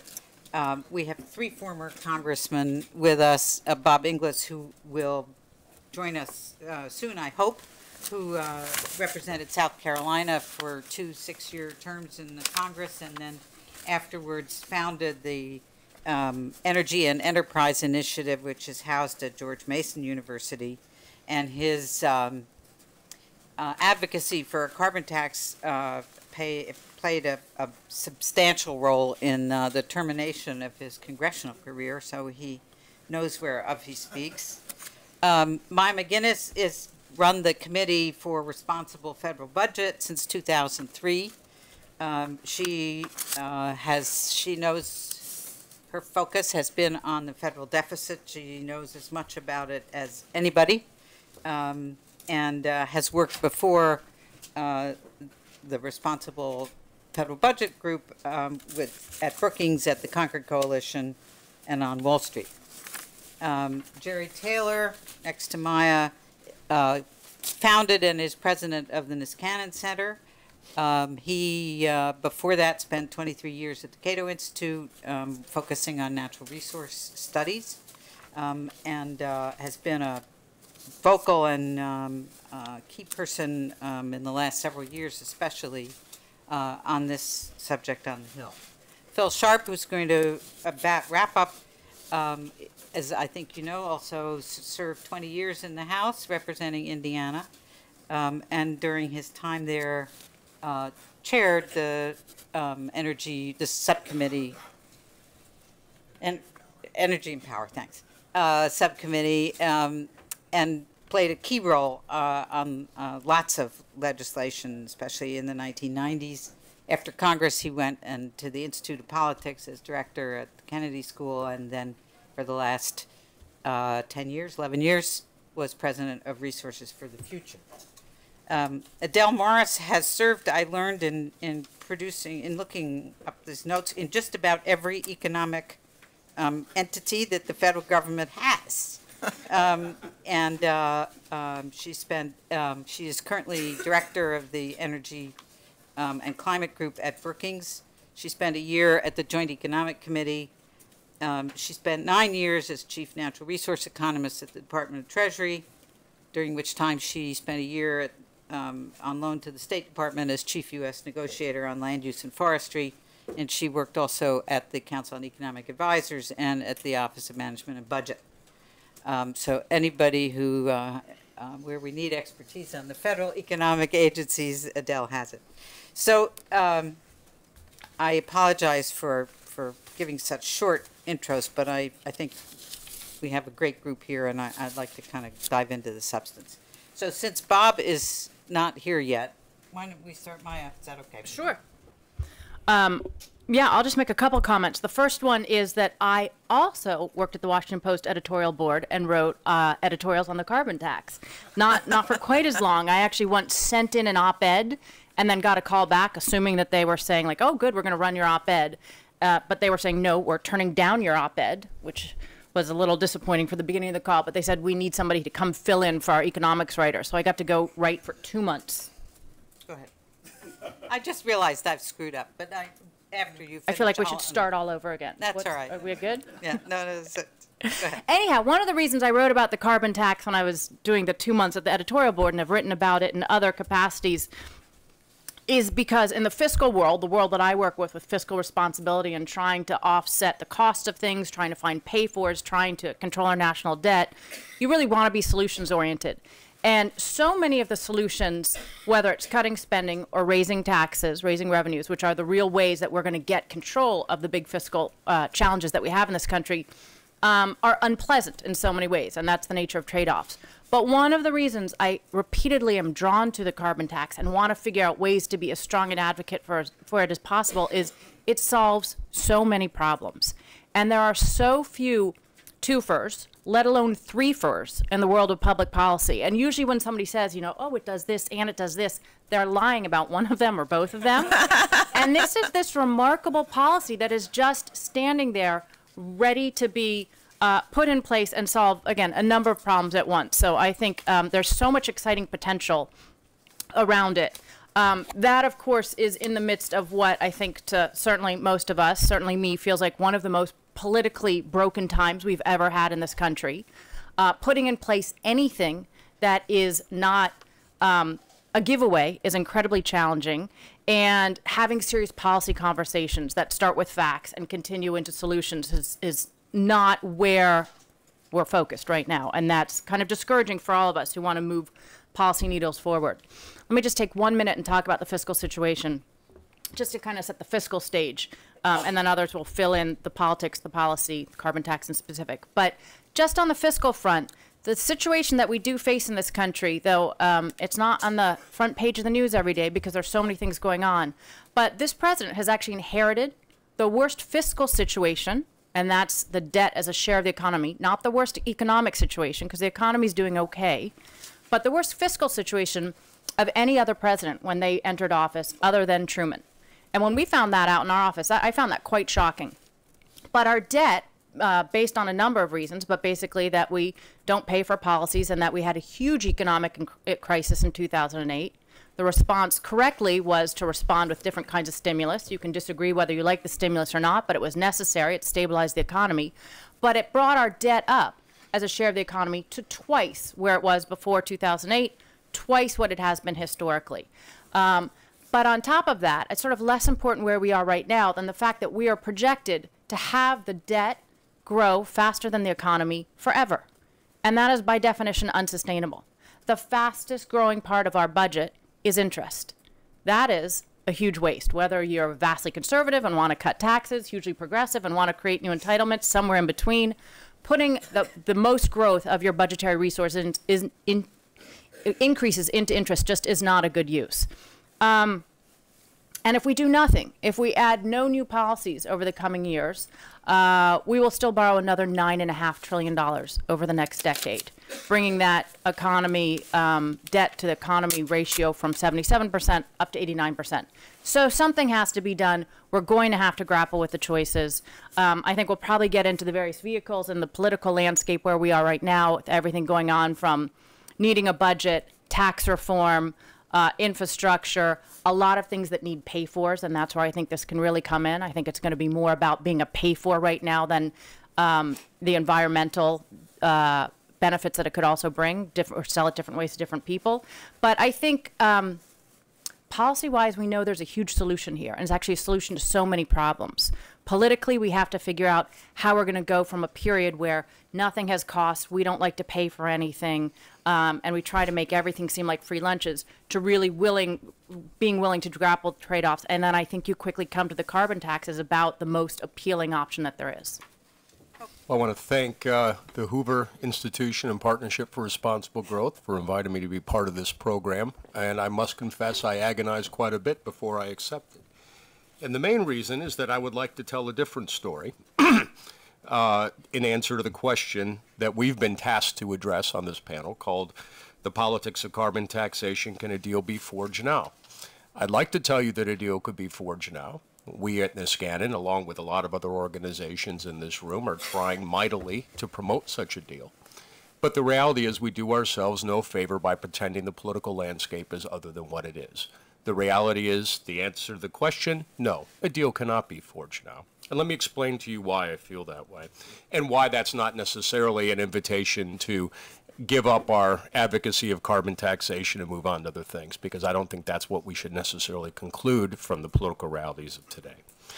First of all, why a deal can't be forged? Because there is absolutely no sentiment in Republican leadership to promote it. And without Republican leadership promoting carbon taxation, it is not going to go forward in the Republican Party. Let's start with Donald Trump. All we needed to know was that he surrounded himself with coal miners at the EPA in announcing executive orders which would rip root and branch as much of EPA activity on greenhouse gases as he could possibly get. That tells you all you need to know. If you look at Donald Trump's political coalition, it's an extremely narrow one. Outside of Breitbart, Fox News, talk radio hosts, Russian intelligence services, there's only one entity that supported Donald Trump during the campaign, and that's coal. How often has he gone to coal country? How often has he marshaled the coal miner, promised to get him back to work? It is absolutely unimaginable to me that Donald Trump would promote a policy on climate that is in the teeth of where the coal industry is right now. Now, it's quite possible that the coal industry could be persuaded to support a carbon tax. I've written studies, or we've published studies at Niskanen about why it's in coal's interest to do this. I know that Adele has done likewise. There's other arguments and narratives out there. But the fact is, until Bob Murray at Murray Energy buys it, it's not going anywhere. It's impossible for me to imagine him kicking the teeth of about the only domestic constituency that mobilized aggressively for his campaign outside of the NRA. Now look at the House and the Senate. House and Senate Republican leadership is still adamantly opposed to a carbon tax. All you have to do is look back to last year when the Scalise resolution was whipped through the House. Now that resolution was put on the table because of the rumblings that were occurring given the work that we were doing at Niskanen and that George and Walt have been doing at Partnership for Responsible Growth and other entities, talking to Republicans about the prospects for carbon taxation. And it was those conversations that prompted the Scalise resolution, a fact that its lobbyists even bragged about. They wanted to call the vote on a carbon tax and put Republican rebels on the spot, and they weren't ready to rebel at that point. The fact is the Republican leadership in the House is as adamantly opposed to carbon taxation as is Charles Koch. And in the Senate, it's a little bit different situation, but there's absolutely no sentiment there to move this idea at present either.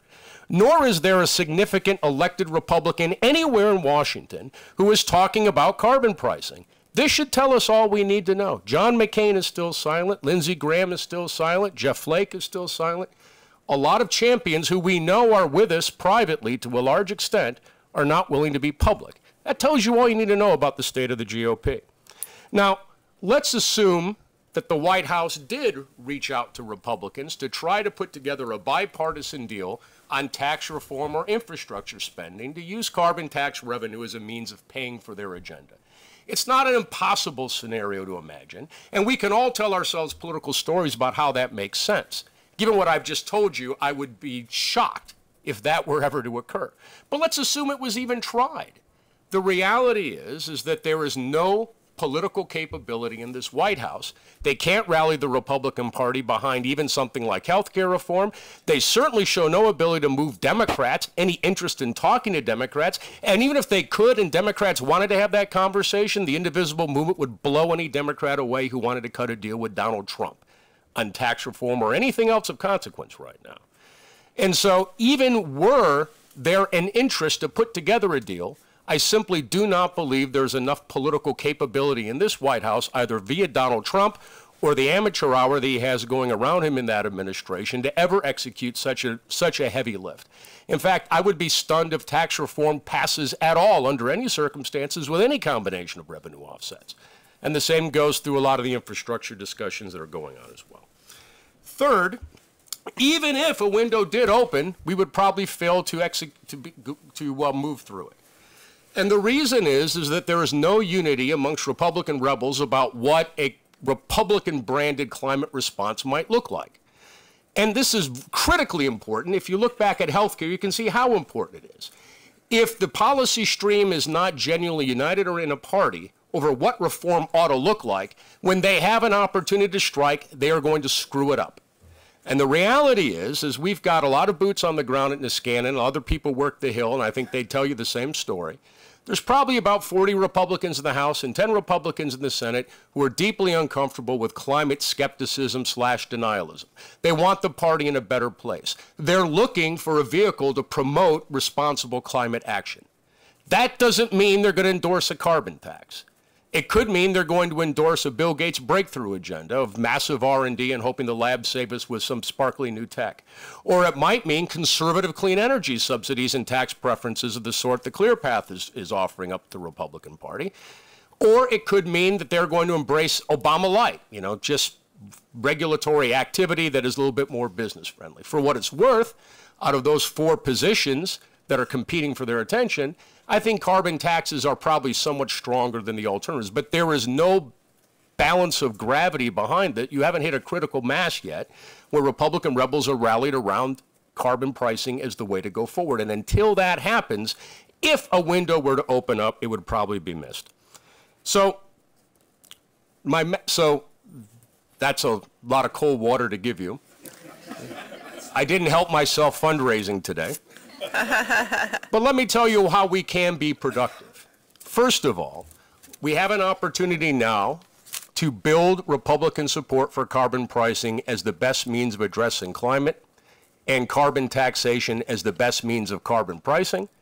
And until we succeed in bringing House and Senate rebels into that space in general agreement that this is the way forward, we will not be able to take advantage of political opportunities after the 2018 election. I do believe the political terrain is an ever-changing entity. It's not frozen in place, and it sure as heck is going to change, in my opinion, after 2018. And I do believe, as Bob Inglis has said in the past, that we will win. We will see carbon pricing, probably carbon taxation at some point. It's just a question of when. Our main task at this point is to rally Republican dissidents around carbon pricing as the best means of going forward, and to continue looking for windows of opportunity so we can take advantage of them when they appear. Well, hello, everyone. Thanks so much for inviting me to be here. This is my first time speaking with the Hoover Institution. I'm delighted to be here. Thanks very much to Alice for her hospitality and to the good folks at the Partnership for Responsible Growth, George and his team, for organizing this, and I'm thrilled to be part of it. And like Donald, this is like my favorite topic, so there's no accounting for taste. But it's great to be here.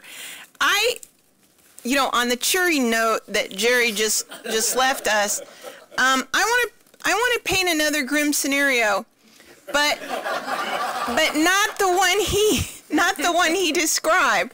I want to talk about what happens if we don't price carbon and we don't seize an opportunity within tax reform to do that. So let's just play that out for a second. What happens? First of all, we have unchecked climate change, and Alice talked to us about some of the ramifications we're already seeing, and obviously that would only get worse.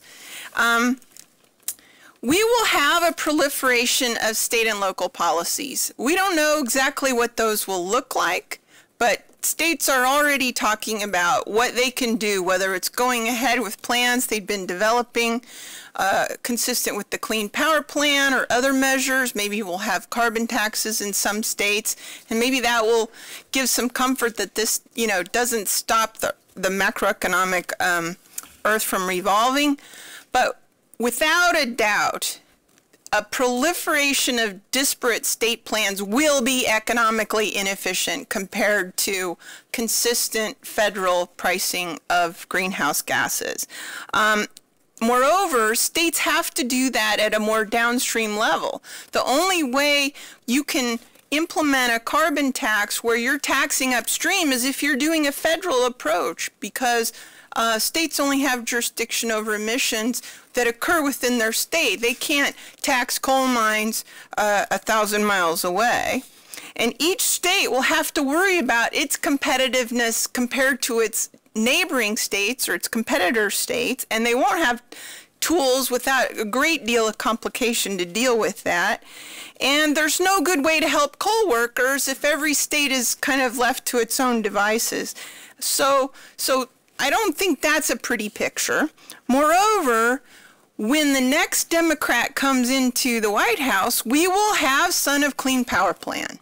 If we don't have a suspension of Clean Air Act authority through Congress, you will see again another rulemaking, and it will look something like the Clean Power Plan, probably more ambitious, but it will necessarily, by the dictates of the authority, be state by state, sector by sector, many years of promulgation, repeating all the litigation that's been suspended at the moment, and that will have to be done again and again every time there's a fluctuation in who controls the White House. And I don't think that makes any sense at all for our economy or or for the climate. Moreover, none of this gives the United States a credible diplomatic position on the issue of climate change. The Republican Party right now is the only major political party on the face of the earth that does not recognize the exigency of climate change as a serious threat. I don't think that's a tenable approach, but it also doesn't help the administration diplomatically. And, you know, even if we have effective state actions, states don't have any standing under the Framework Convention on Climate Change. They can't negotiate the U.S.'s nationally determined contribution. Their actions really can't be key to whatever commitments the U.S. might take, because the federal government doesn't control those policies, and the federal government can't ensure that those policies take effect. And moreover, now we've already seen with the executive order yesterday, the Clean Power Plan approach is not a credible diplomatic position either, because we know it can't withstand the next Republican administration. So the U.S. has no credibility on climate unless we have new authority. And none of this allows us to have border adjustments with other countries. Again, if states take action, there's no good way to have any kind of protection nationally. And by the way, I would say if we did have a carbon tax, that alone could be our NDC. I've talked to some experts on how the Framework Convention works. We don't have to commit to an emissions target. We can commit to a price on carbon that looks like whatever trajectory Congress passes, and that's good enough. And that's a perfectly legit diplomatic position. We put it in our NDC and we're done. Moreover, finally, nothing in that scenario I'm painting gives anything like consistent incentives to innovate low carbon technology. Yes, you can have California doing something, you can have an R&D program by some billionaire who wants to take it seriously, but none of that gives you the consistent crucible of innovation that is the American economy, deploying the profit motive for the environment. There's no substitute for that in the realm of innovation and deployment of new technologies. So why do I want to paint a little bit more positive future is because I don't think the scenario I described is tenable, or is it desirable for Republicans or Democrats. And so I think there's a combination of motivations that could be at play here. I also take a little bit of hope. Maybe this is my, I'm prone to potentially some delusional optimism, but the administration hasn't ruled it out. I mean, they've had every opportunity to say, no way, no how, carbon tax is a terrible idea, never going to happen. They haven't done it. They haven't done it in the face of very strong pressure from coal interests. They haven't done it even when confronted directly by some of the opponents to the idea. And I think they've taken a little heat, actually, for not having ruled it out. And why are they taking that heat? Maybe because they want to keep their options open. Okay, I just throw that out there. And people are taking this idea more seriously than they have. I would say, I've been talking about this forever, but even 5 years ago, people would laugh at me when I'd bring it up. And now I don't, maybe they're a little quieter with their ridicule. I'm not just detecting it, but I do think that people are taking it a little more seriously, and they do see there could be a potential confluence of factors. Now, I want to say one last thing, and this is to my friends in the environmental community. Okay? We have not seen full-throated support for a carbon tax from the environmental community. In part, that's because everybody was focused on the Clean Power Plan and the existing regulatory authority and getting that in motion, and they don't want to make a distraction. There is no distraction now, right?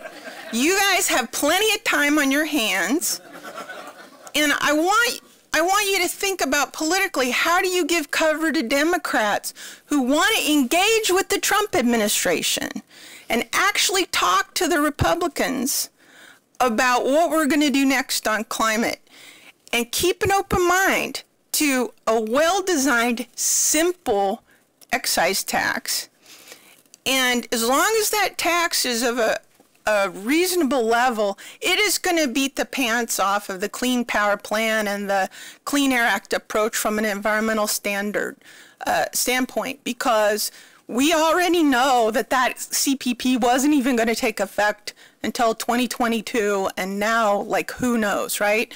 So don't bank on that. If you get a decent carbon price, take it and run with it, and give cover to the Democrats who will be averse to actually conversing with the Republicans and the administration on tax reform, and going to have to swallow hard to enter into a bipartisan agreement on anything, right? So I think work your political skills in that direction, and the climate will be the better for it. I guarantee it. Demand does slope downward. So I'll close there and turn it over to our distinguished guest, Bob Inglis. Bob, I had already introduced you, so you're on. Okay, great. Well, thank you. I attempted the feat of being in two places at once, and it didn't work out. So I thank you for letting me slip in a little bit late here. But during the meantime, I was getting minute-by-minute updates with what everybody was saying. So I'm fully briefed on what everybody was saying. If you want to see Alex Bosmowski's characterization of what you were saying, anyhow, so I heard what you were saying, and so I've had, I guess, three things I'd offer. One is political orthodoxies are more fluid than they appear, and let me illustrate that with this. In 2010, when there was this unfortunate race in the 4th District of South Carolina, I had a longtime campaign supporter, a donor of thousands of dollars to our campaign, who was so upset with me voting against the troop surge that he came to one of our campaign lunches and reported that he had razored my sticker off of the back window of his Cadillac. Unfortunately for me, this was captured by Channel 4, the largest television organization in the district, and played that night on the evening news.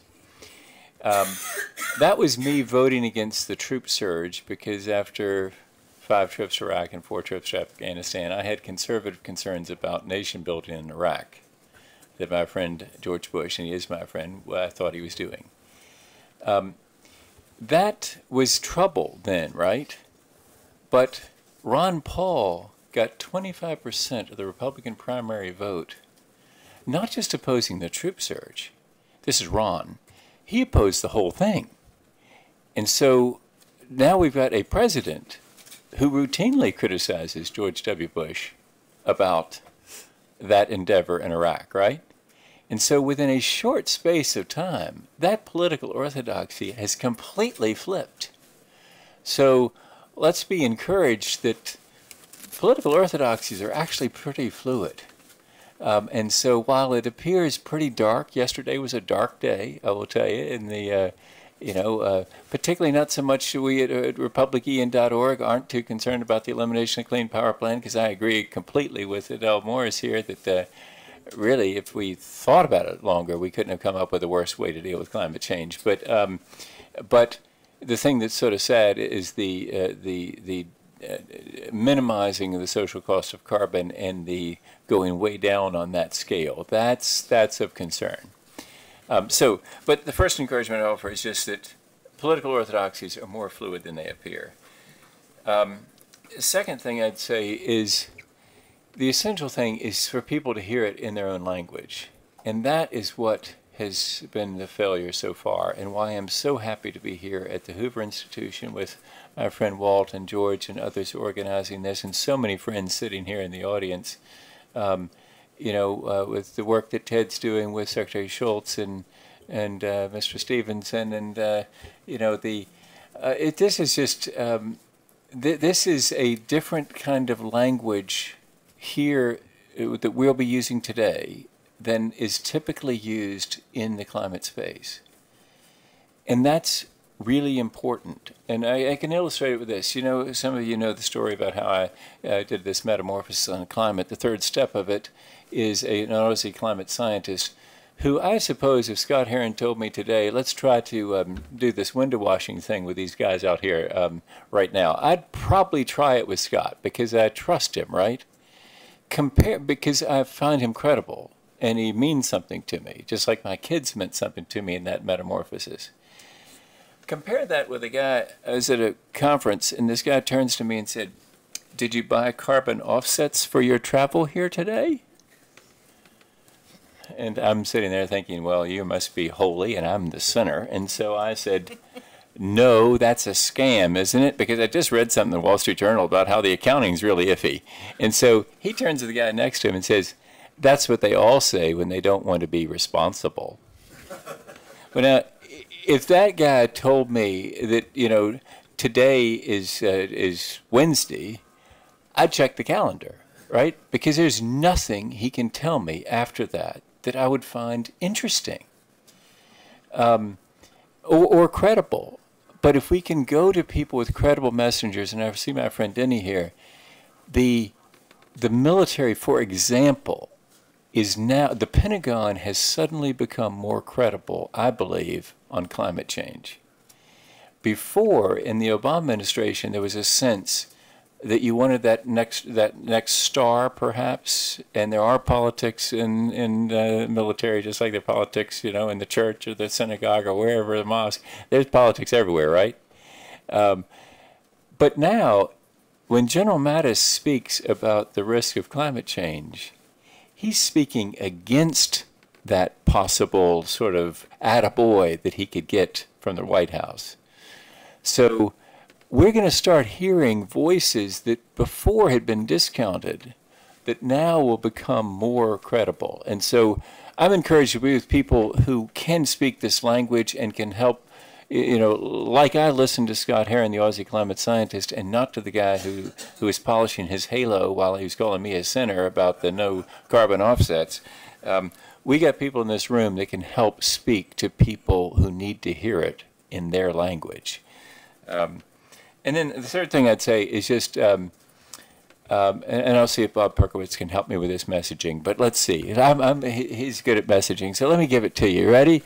I think that Donald Trump could say what Adele Morris was just saying at a rally. And here's how he could say it. You can say it the way that Adele just said it very diplomatically. A revenue-neutral, border-adjustable carbon tax. That's probably what Jerry was saying, too. That's diplomatic, right? Or Phil would say it that way, very diplomatically. But Donald Trump could go to a rally in Pennsylvania, for example, and say, we're going to act on climate change. America is going to do this first, and China is going to pay. And this is how it's going to work. We're going to put a tax on carbon dioxide. They're going to challenge us in the WTO.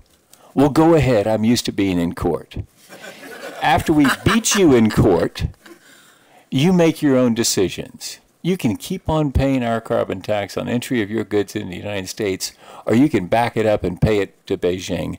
Either way is fine with us. And here's the kicker, ladies and gentlemen. He could say at the rally, yes, he doesn't say ladies and gentlemen. What does he say, folks or something? Anyway, he would say, and here's the thing. There'll be no international agreement. We're not going and begging at the UN for anything. We're going to tell them what we're going to do. We're going to act, and the rest of the world's going to follow. America is going to win again, and it starts right here, right now, with a carbon tax here in America. We all say, can you cheer for it? Yeah. There you go. Now they go, wow, 4 more years. There you go, thanks. Alden, thank you. 4 more years. Anyway, there we go. And so you can present it that way, or you can present it in a diplomatic way. We prefer at republican.org maybe to say it more diplomatically, but you can say it that way. And I honestly believe that he could say it. And I am a dreamer, but I'm not the only one. There's a song about that. And But just, I hope to give some hope here that orthodoxies are not as fixed as they appear. That it takes people that we trust so that we can learn things from them in our own language. And then really, I think that Donald Trump could embrace this, because I think there's going to be a real sadness in America that, you mean we're going to do nothing about climate change? Nothing. That is a real strange position for the greatest nation on the face of the earth. We're going to do nothing? Really? As Secretary Shultz likes to say, we're not going to buy an insurance policy at all? I think people are going to realize that's nuts. That's not America. And so there will be pressure on him, I think, to come up with something. And I tell you, I've written this speech up. We're gonna get it published, and I hope that he reads it and realizes I could say this at a rally. Thanks. Thanks, Bob. I want to just add 2 more items to Adele's list that I think are worth thinking about before we move on. One is, I think in the do nothing scene, one thing that will begin to move forward is geoengineering. And, you know, it may be possible for American scientists to start this on a very small and responsible level, but it will open a door internationally, and I can tell you who will run it in Russia, and I can tell you who will run it in India, and you won't like either of those pictures, and they won't be either small scale or responsible. So that's something we really do need to think about, because people are getting scared of what's happening to the climate in a big way. And it's conceivable that geoengineering projects could be very remunerative. The other thing that I think will happen if we sort of push this to the states and say, you go, is that it will deepen what is already a poisonous polarization of this country, and one that I believe at least is really dangerous to the integrity of our democratic system. Okay, now we're going to hear from 2 more people before we open this discussion. Walt Minnick, who is a co-founder and co-director of the Partnership for Responsible Growth, former congressman from Idaho, before that CEO of several large businesses there. He and his colleagues at PRG have been on a marathon set of meetings of almost 100 offices over the last 2 months on the Hill. And he's going to give us a report on what they found. Well, thank you very much, Jessica.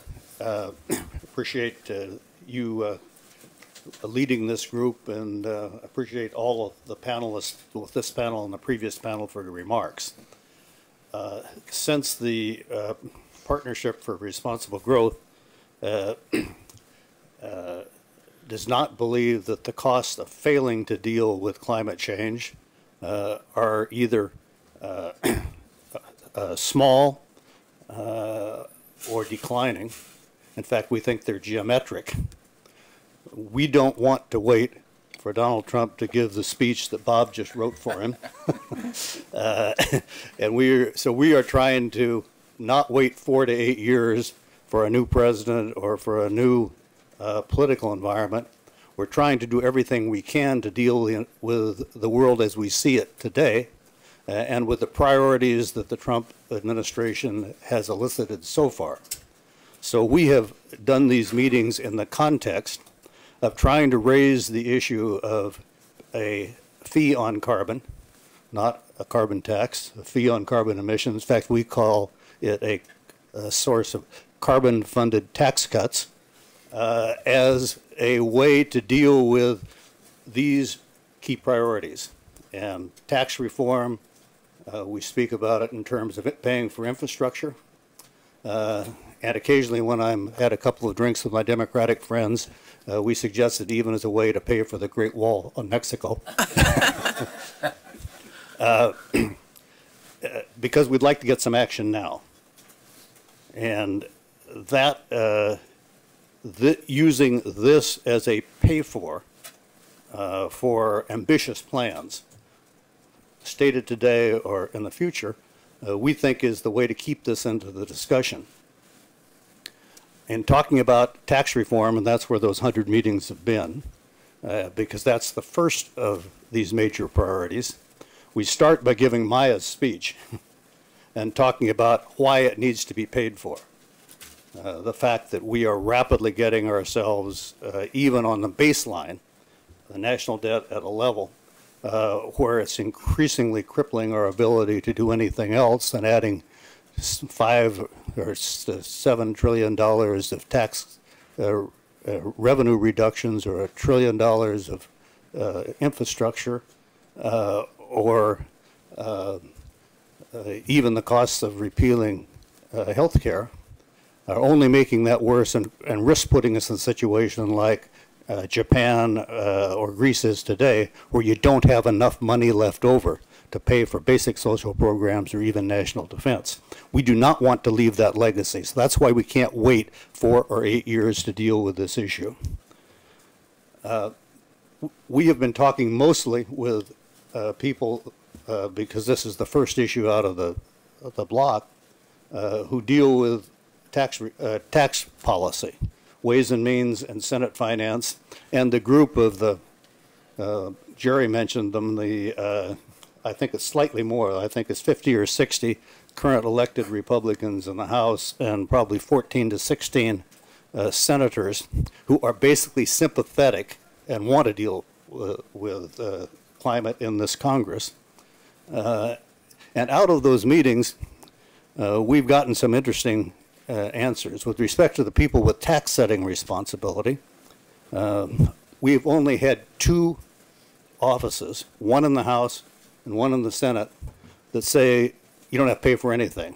You know, economic growth will take care of it. Only 2, and I think that's very, very enlightening. We've had, of the remainder, we didn't ask, well, what if you pay for just a little of it? And we think that that's, you know, that's a default position. But most of the offices want to pay for whatever tax reform they do. And of that group, they all know that the BAT, the border adjustment tax, is taking on heavy water. Nobody particularly wants to take away the business deduction for interest either. And the group that wants to pay for it, we talk about the advantages of carbon-funded tax cuts as the pay for. About half of them cut us off mid-sentence. That's a carbon tax. I'm not going to lead with my chin, talk to the Koch brothers, and risk a Tea Party primary. That's what they're thinking. That's not what they're saying. We can't consider that one. But they don't have other pay-fors. There aren't any other pay-fors that are $1 to $3, $2.5, $3 trillion. And so they're stuck. The other half say, yes, this is castor oil, but it's a different flavor. Maybe it isn't as bad as the bat or offending every farmer and every small businessman in my district by taking away the interest deduction. We should consider it. So I think it may not be it may not be popular, but it's alive in the conversation on Capitol Hill right now. The thing that would make it determinative and would bring it from, well, we can talk about it in private but not publicly, is to get public constituencies, particularly business, but also other opinion leaders, to provide the political cover by coming out in public and advocating this as a solution. And I think the most important people in this room, besides Hoover Institution as an institution, which is a fabulous communicator of this concept to the audience that's important, right now it's Republicans, are people like Tom Stevens, Ted Halstead, Bob Inglis, and Jerry Taylor, who have legitimate credentials, can articulate this message. And what they have said is the leading edge of providing this political cover. So if I think we can take away from this meeting the thought that it's time to start visiting and talking with your members of Congress, it's time to get businesses behind this idea, And I don't care what we do with the proceeds. Whatever gets you 218 votes in the House and 60 votes in the Senate is what we're all for. But get this message to Congress that we don't want them to wait 4 or 8 years. We want them to act now and provide them the political cover to do so. So that's my message, and thanks for letting me in, not begin, Jessica. No, thank you, Walt. Well, thank you very much. I'm delighted that this meeting exists, and I certainly am very pleased to be invited to, in a sense, close out this panel. I must say, though, as a former member of Congress, I'm happy to be invited just about anywhere. If I were in another setting, I would kind of suspect that the 3 congressmen were set aside over the fear of a social disease that might be communicated to others.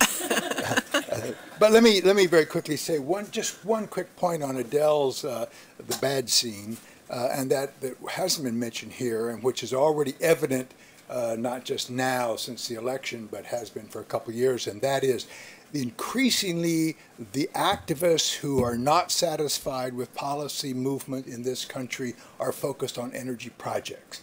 Anybody who's in the business of financing energy projects is going to face increasing hurdles. Doesn't mean the power plant won't be built or the pipeline won't make it. But anybody who thinks that every hook and every possibility and regulations, whether they're state, federal, or local, will not be seized upon and well financed is making a big mistake.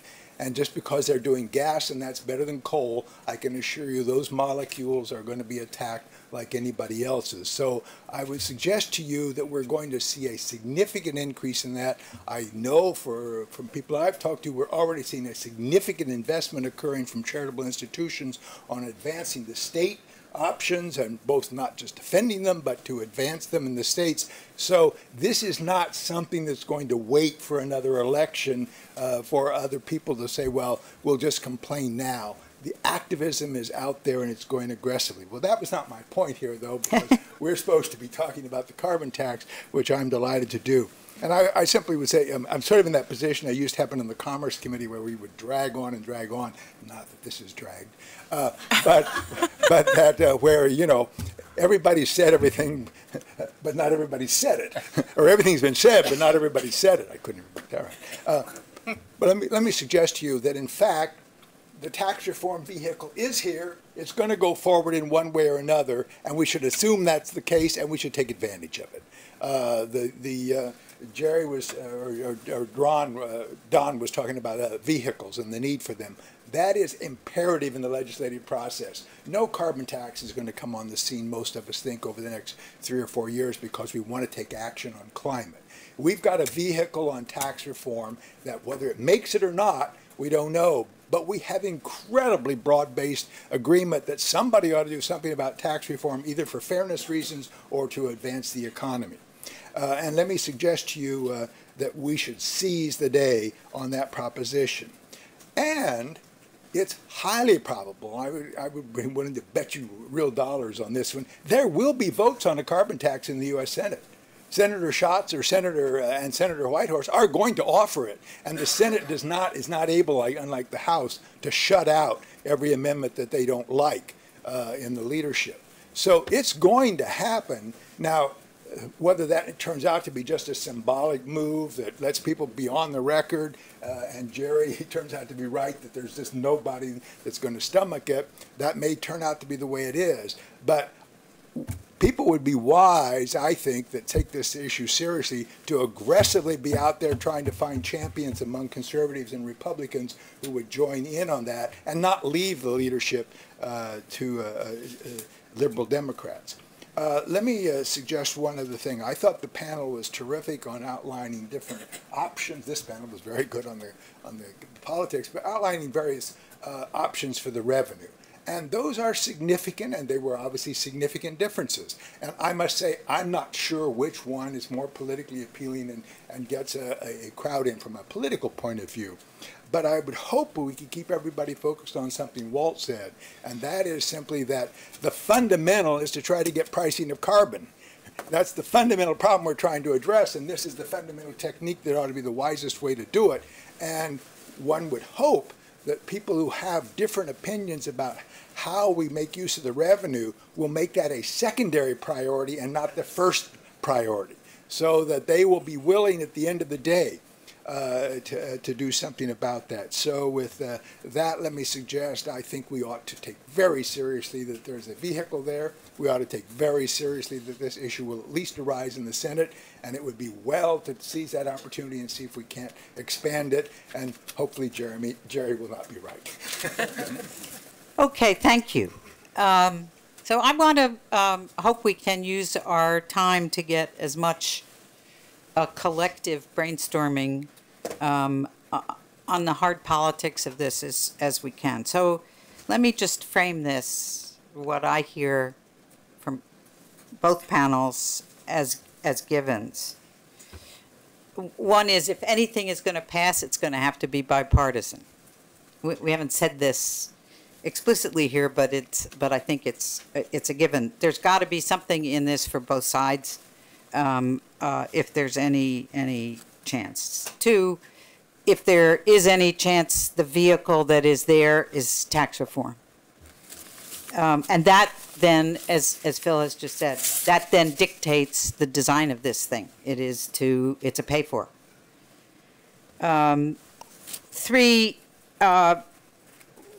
there are a lot of potential advocates for this out there that haven't mobilized around this, that haven't been mobilized around this, notably the environmental community ever. I mean, I think, Adele's point on this was really important. So let me stop, and let's turn either, if anybody on the panel wants a second voice, Jerry, or but then we'll go to the. I don't want a second voice in the sense that I want to spend another 5 or 10 minutes pontificating, but before we accept your priors as priors, Jessica, I'm not sure I agree with one of them, which is that tax reform is the only vehicle, or necessarily the best vehicle, before the 2018 midterms anyway, which is about the foreseeable future we have. Again, I'm skeptical of any vehicle, but there are some out there, and another one beyond tax reform is infrastructure. If it's going to be paid for, then the same issues come into play that are also into play with the offsets for tax reform. And in a sense, it's an easier one. I mean, tax reform is like the horizon. It always retreats as we approach it. It's a hugely complicated, difficult political lift, every bit as vexing as health care reform. With infrastructure, it's a little bit more straightforward. And the Republicans that we've been talking to who subterraneously discuss carbon taxes with secret code and all kinds of, invisible ink as we pass notes between ourselves so the prison guards don't catch what's going on. To the extent to which that is occurring, infrastructure is probably more of an object of their interest as far as a vehicle than is tax reform. Mostly because they just see that as a complete FUBAR operation that is unlikely to really get them very far, and this is a little bit of an easier lift. So I don't mean to judge one to superior to the other, but there is another one as well beyond tax reform. That's a good point. Okay, who would like to begin? Most infrastructure spending ends up being heavy carbon, airports, ports, adding to, I just heard Representative Bill Schuster this morning say add 2 lanes to I-81. How do you reconcile wanting to reduce carbon with a infrastructure plan that's going to increase carbon consumption? Putting aside how I feel about infrastructure, if there's going to be an infrastructure package, which I think is, well, again, given the incompetency of the Trump administration, I wouldn't be surprised if nothing happens legislatively of consequence before the 2018 midterms. But if there is some degree of bipartisan interest on anything, it's probably infrastructure. And if we're going to have an infrastructure package, we can either attach to it a carbon tax or not. I'd prefer a world in which we did. And it needs to be paid for somehow.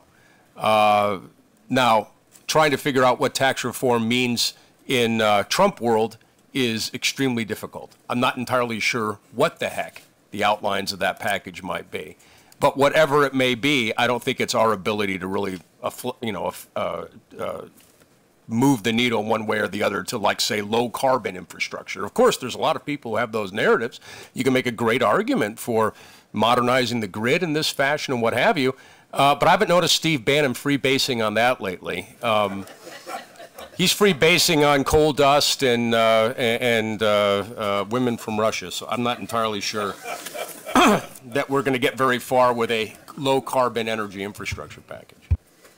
Sometime back when we were facing another legislative effort, the business community, or parts of the business community, and the environmental community formed something like U.S. CAP, a combined effort that had rather specific goals,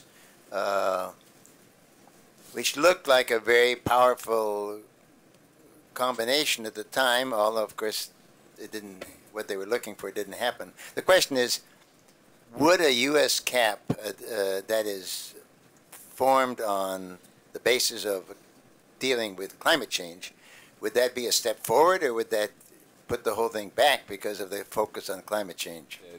Anytime the smart money is talking, it really helps politicians who tend to be the last ones to get the memo because their activists have been the last ones to get the memo. It helps to have that smart money talking. And so if you have people that have business plans where they're going to make money off of this energy revolution that's coming, that really helps to educate people who are otherwise a little bit slow to hear the news. Because it's, while I said earlier orthodoxies aren't fixed, they're actually flexible, it is true that politics is a lagging indicator.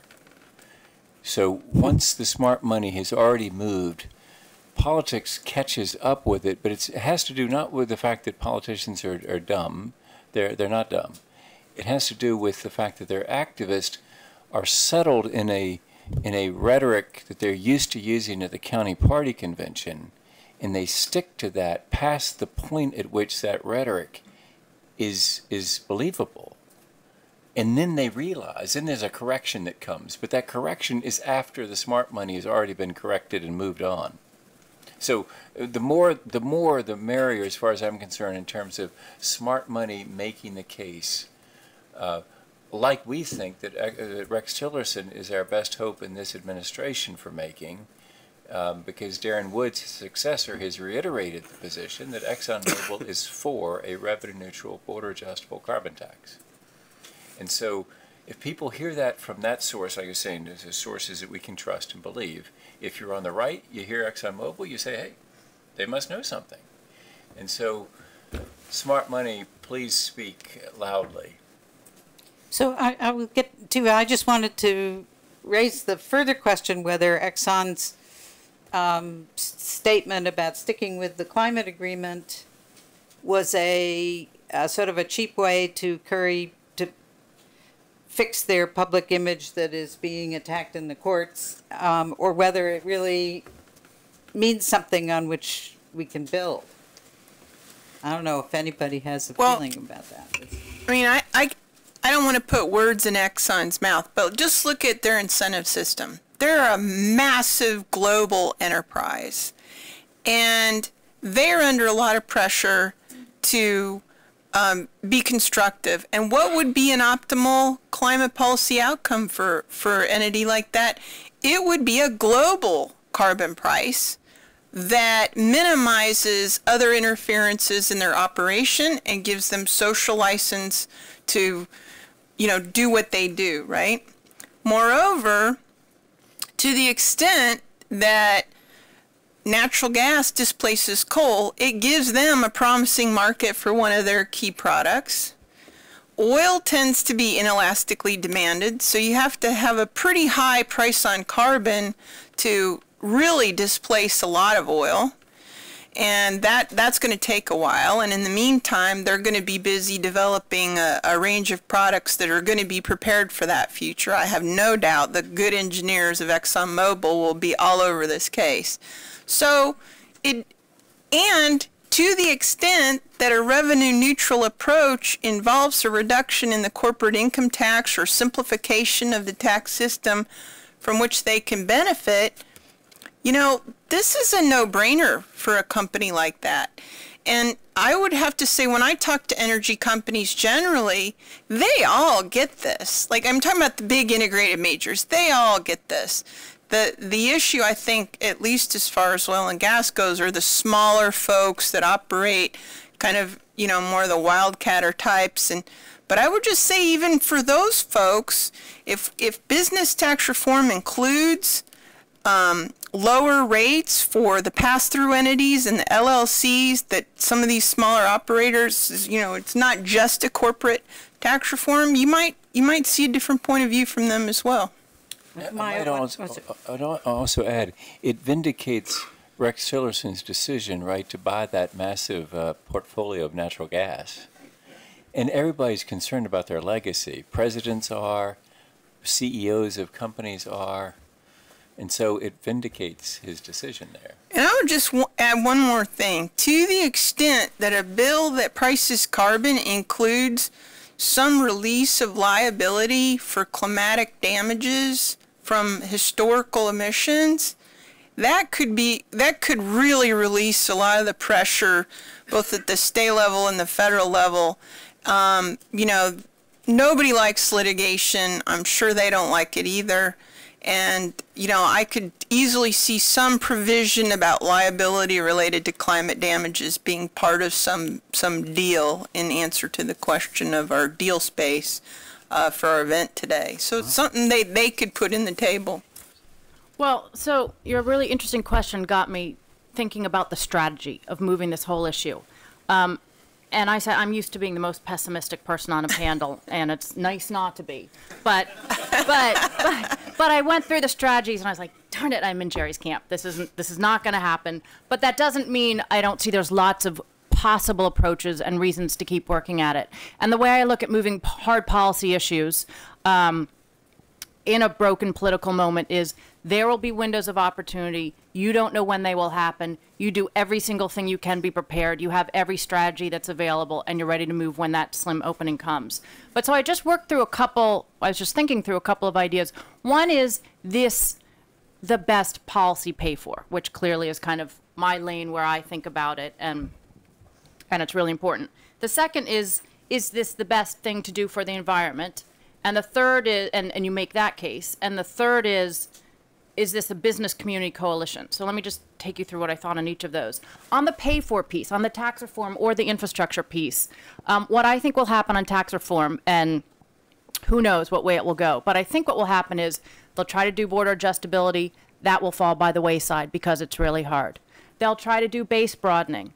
That will fall by the wayside because it's really hard. Takeaways are really hard.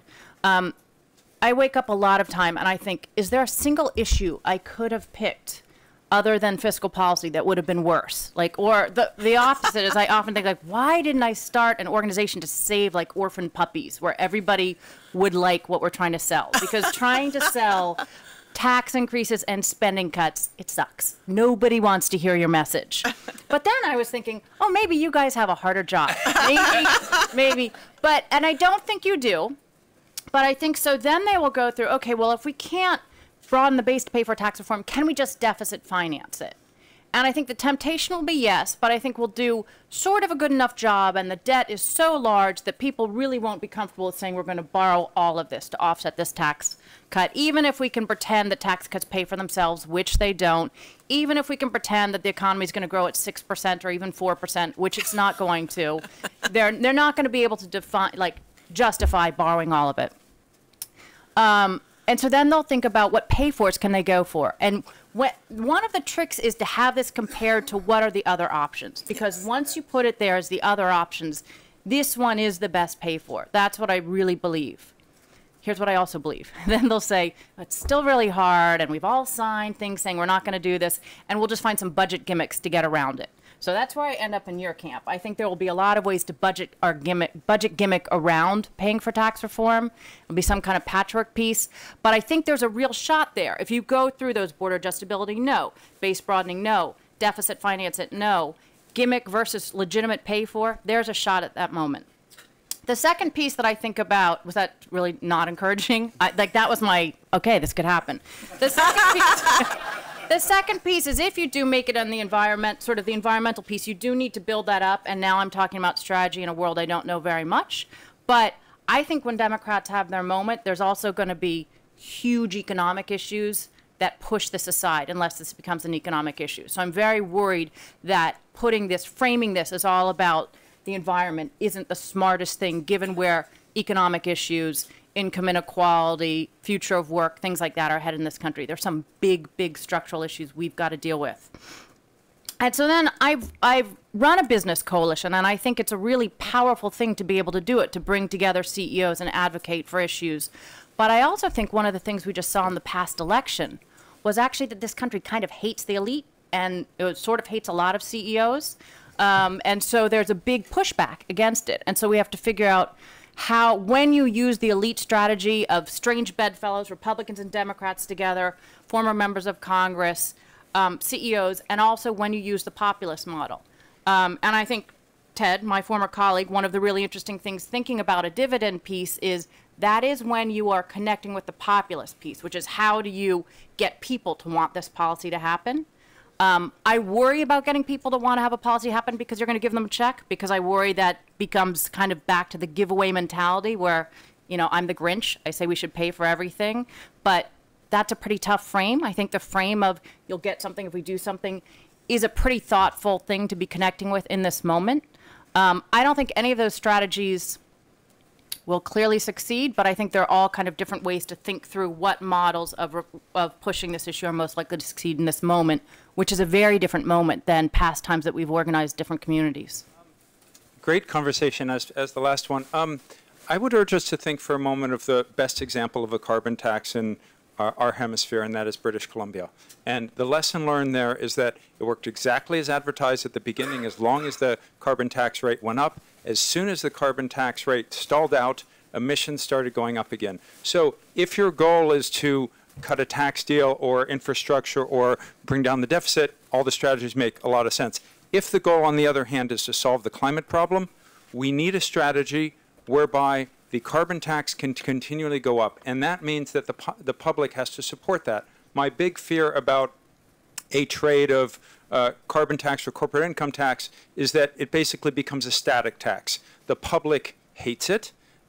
Washington says we've done this, and like in British Columbia, emissions start going up again because, you know, we need a carbon tax that goes up quite a ways. The other comment I wanted to make is that in addition to your list of the ways this could play out, I would not discount a standalone bill, because if there's anything to be learned from the healthcare debacle of the last week, it is that the only politically viable way to repeal a major national program is to replace it with something better and do so on a bipartisan basis. And I would not discount that 6 or 9 months from now, there could be a huge public backlash against what is Trump's repeal-only climate strategy and a desire for a replacement. And what is the administration going to do? It's not going to go back to regulations. It's going to have to consider something market-based. And my hope, this is my optimistic scenario to counterbalance some of the pessimism, is that during the tax debate, there would be enough flirting with a carbon tax on the part of Republicans that it would break the lock of, you know, no carbon taxes ever. There'd be enough considering it that sort of opens up the possibilities. And then after that, you could consider a standalone legislation. And by the way, if the tax reform debate fails, there would be two big failures, healthcare and tax debate. Then you have a president who's desperate for a big deal. He's sick of trying to work with Republicans. He then wants something bipartisan. His poll numbers are down. And you know what? If he comes up with a climate plan that is more effective than Obama's because it's market-based, all those people protesting against him in the streets would suddenly say, wait a minute, maybe I want to listen to this guy. So I would give that maybe a 25% chance, but it's non-negligible. Oh, listen, in this conversation, 25 is over at the top. I got a comment, may end the session. Denny McGinn, recovering sailor, like a recovering congressman, I guess, Bob. Adele's comment about litigation and avoidance of litigation keyed this thought. I am 100% for carbon tax for all the reasons that have been discussed on both panels. We need it. It's the right thing to do. It's market-based. But I would offer a companion piece of legislation that would turn every climate challenge into an opportunity, and that is a cap and trade bill that caps the number of law school graduates and trades them for engineers.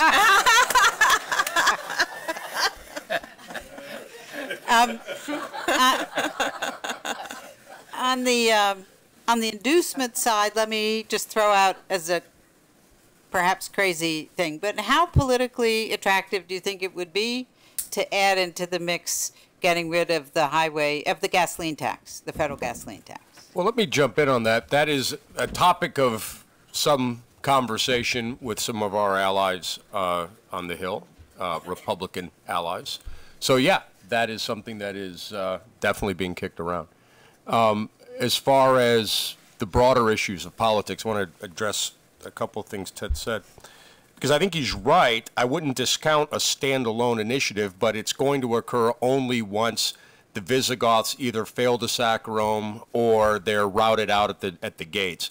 If they pass, if the Clean Air Act is rewritten to take greenhouse gases out of the law, if they're able to roll back and survive a court challenge on killing the endangerment finding, if they're able to pass the RAINS Act, then things are pretty grim on our front. But if they can't accomplish any of these three things, and then we're looking at a midterm election where Republicans are unlikely to do very well because, you know, historically you just lose a lot of seats in that first term for a new administration, then Republicans are looking at the prospect of Democrats returning to the White House with all the regulatory tools sitting right there in the cockpit, just as Adele mentioned, and then a deal to rip those regulations out in return for tax is at least politically plausible. But I don't think that deal happens until the Republican surge has played itself out and they're not able to succeed in permanent rollbacks.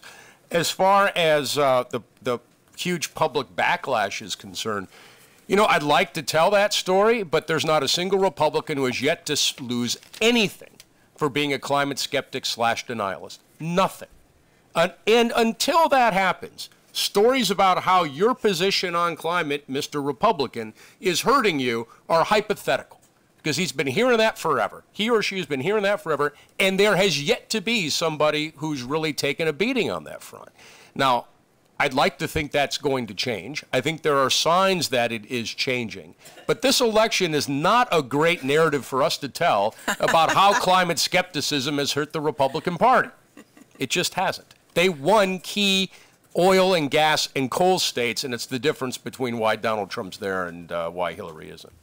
Hi, my name is Mike Obita. I work for Senator Shultz, who, as many of you guys may know, has actually introduced one of the standalone bills that was mentioned earlier. I usually like it a lot when I agree with Jerry Taylor. Unfortunately, I find myself agreeing with him today. While we would obviously love... I had a quarter every time I heard that. So while we would obviously love a standalone carbon tax or even a carbon tax as part of any other legislative vehicle to pass, I would have to disagree with Ted. While I would love to agree with you, trust me, I just don't see it. Administratively, yes, they are still required under the Clean Air Act to regulate greenhouse gases. I don't think they're going to remove Clean Air Act authority. I don't think the endangerment finding is going anywhere. So they are going to have to do something. But I think they can, accelerate the repeal, the rulemaking that would repeal the Clean Power Plan, and drag their feet long enough on replacing it with, very minor energy efficiency improvements at coal-fired power plants. They would... that rulemaking could take 2 to 3 years. It would obviously be challenged in the courts, but by that point, it's the end of the Trump administration. And even if the environmentalists win in court, and a Democrat returns to the White House, then they have to do another new rulemaking to do CPP 2.0, which, unfortunately, from our perspective, the opponents of the Clean Power Plan were relatively successful in their court challenge, and so. And then we're looking at 2023 before the legal challenge gets settled, and maybe 2027 until any Clean Power Plan gets put into place. I'd love for that to be the cudgel, that drives us to a carbon tax, but at this point, I just don't see it. And so I don't know what the answer is. I think, our best hope in the near term is revenue source. But sorry to be a wet blanket. I'm paid to be optimistic on this. I mean, I think Maya's point about being ready is terribly important. We may have to wait till after the 2018 elections. It is the case that on average, when a president's approval rating is below 50%, his party loses 37 seats in the House on average. I don't know that we have any data for when his approval rating is below 40%. But that could be a very different environment. But I think the fact remains there's an awful lot of political work to do that very few people are doing to get ready for that moment, either this year or later. Yes. I wanted to go back to the bipartisan concept that we're going to have to get some Democrats together with some Republicans to get anything passed. And Trump has so offended the progressive base that, you can take Hitler, he's right next to Hitler, and you're not sure which side he's on. But I know that, like in the environmental world that I'm in, if I go out and I say anything that is remotely positive or say, cooperate with Trump, people jump down my throat and say that, you lose everything. So if we want to get bipartisan, just like in a lot of other areas, I think the enemy might be us, and we have to figure out how to get around that. I think that's true, Phil. No, I guess I'm now with what I said earlier, but I really think talking about there are no opportunities is just a fundamental mistake. No one's going to sit around here thinking, oh, this is an easy deal and we can do it. But there is the opportunity, and if the window's only an inch open, for God's sake, why would we say, oh, no, we might have a better deal 4 years or 8 years or 20 years from now? I mean, I really think people are like the partnership is very actively working on this. And if Senator Schatz proposes, and I lay you odds 10-1, he or White House will both put up the amendment, you at least want a very strong vote. Now, much better would be if there are some Republican and conservative champions, but some of them may begin to emerge. This president, Jerry's already outlined how he's having difficulties, and that we don't know where people are going to be. I think that you cannot go by any past history. The only thing I didn't agree fully with Jerry on was that somehow the president has permanent loyalty to those miners in West Virginia. We have no evidence of that yet. But let me just suggest, I really think prepare, move, unless you just don't believe this is important. Then forget it and move on to something else. I want to say I don't disagree at all with that. I think that's absolutely correct. One thing we know in politics is that windows of opportunity open with great variability. They're extremely difficult to forecast, and if you're not ready when they open, then you lose the opportunity to enter through them. That is all true. And like many of you, we're engaging and looking for those windows and trying to move through them. All I am saying is that in a world of limited resources, and we're all interested in the climate front, the prospects of positive movement here are not zero, but they're not that great. Relative to a lot of the other issues we have to worry about, like a jihad on the endangerment finding or something like that, I think it's important to realize that there are opportunity costs. We're engaged in this, and it means we're not engaged in that. I mean, we don't have limitless resources. I just think we need to be realistic about the political terrain. That doesn't mean that we shouldn't navigate upon it as best we can and do all the work you say. Hi, this is Maria Belenki from Climate Advisors. I completely agree with Bob's point that if this moves, it has to be bipartisan. And the one thing that I see as the biggest barrier to get Democrats on board and the environmental groups that support them is this thing of preempting existing regulation. I think the only way that it's going to work with conservatives is that it's a carbon tax that replaces existing regulation. I haven't met a single environmental advocate, or at least those that we hope will give Democrats cover, that is at all okay with that. And I think figuring out this piece will be key. And I don't know, but I wonder if anyone has any thoughts about how we surmount that challenge. That's George. Well, I can comment on that a little bit. I think it is instructive to the environmental community to witness, as of this week, the extreme vulnerability of using the authority under the Clean Air Act. You have to fantasize an unending string of democratic or supportive administrations to keep moving forward that incredibly protracted rulemaking process. And let us not forget the Clean Power Plan was one sector, right?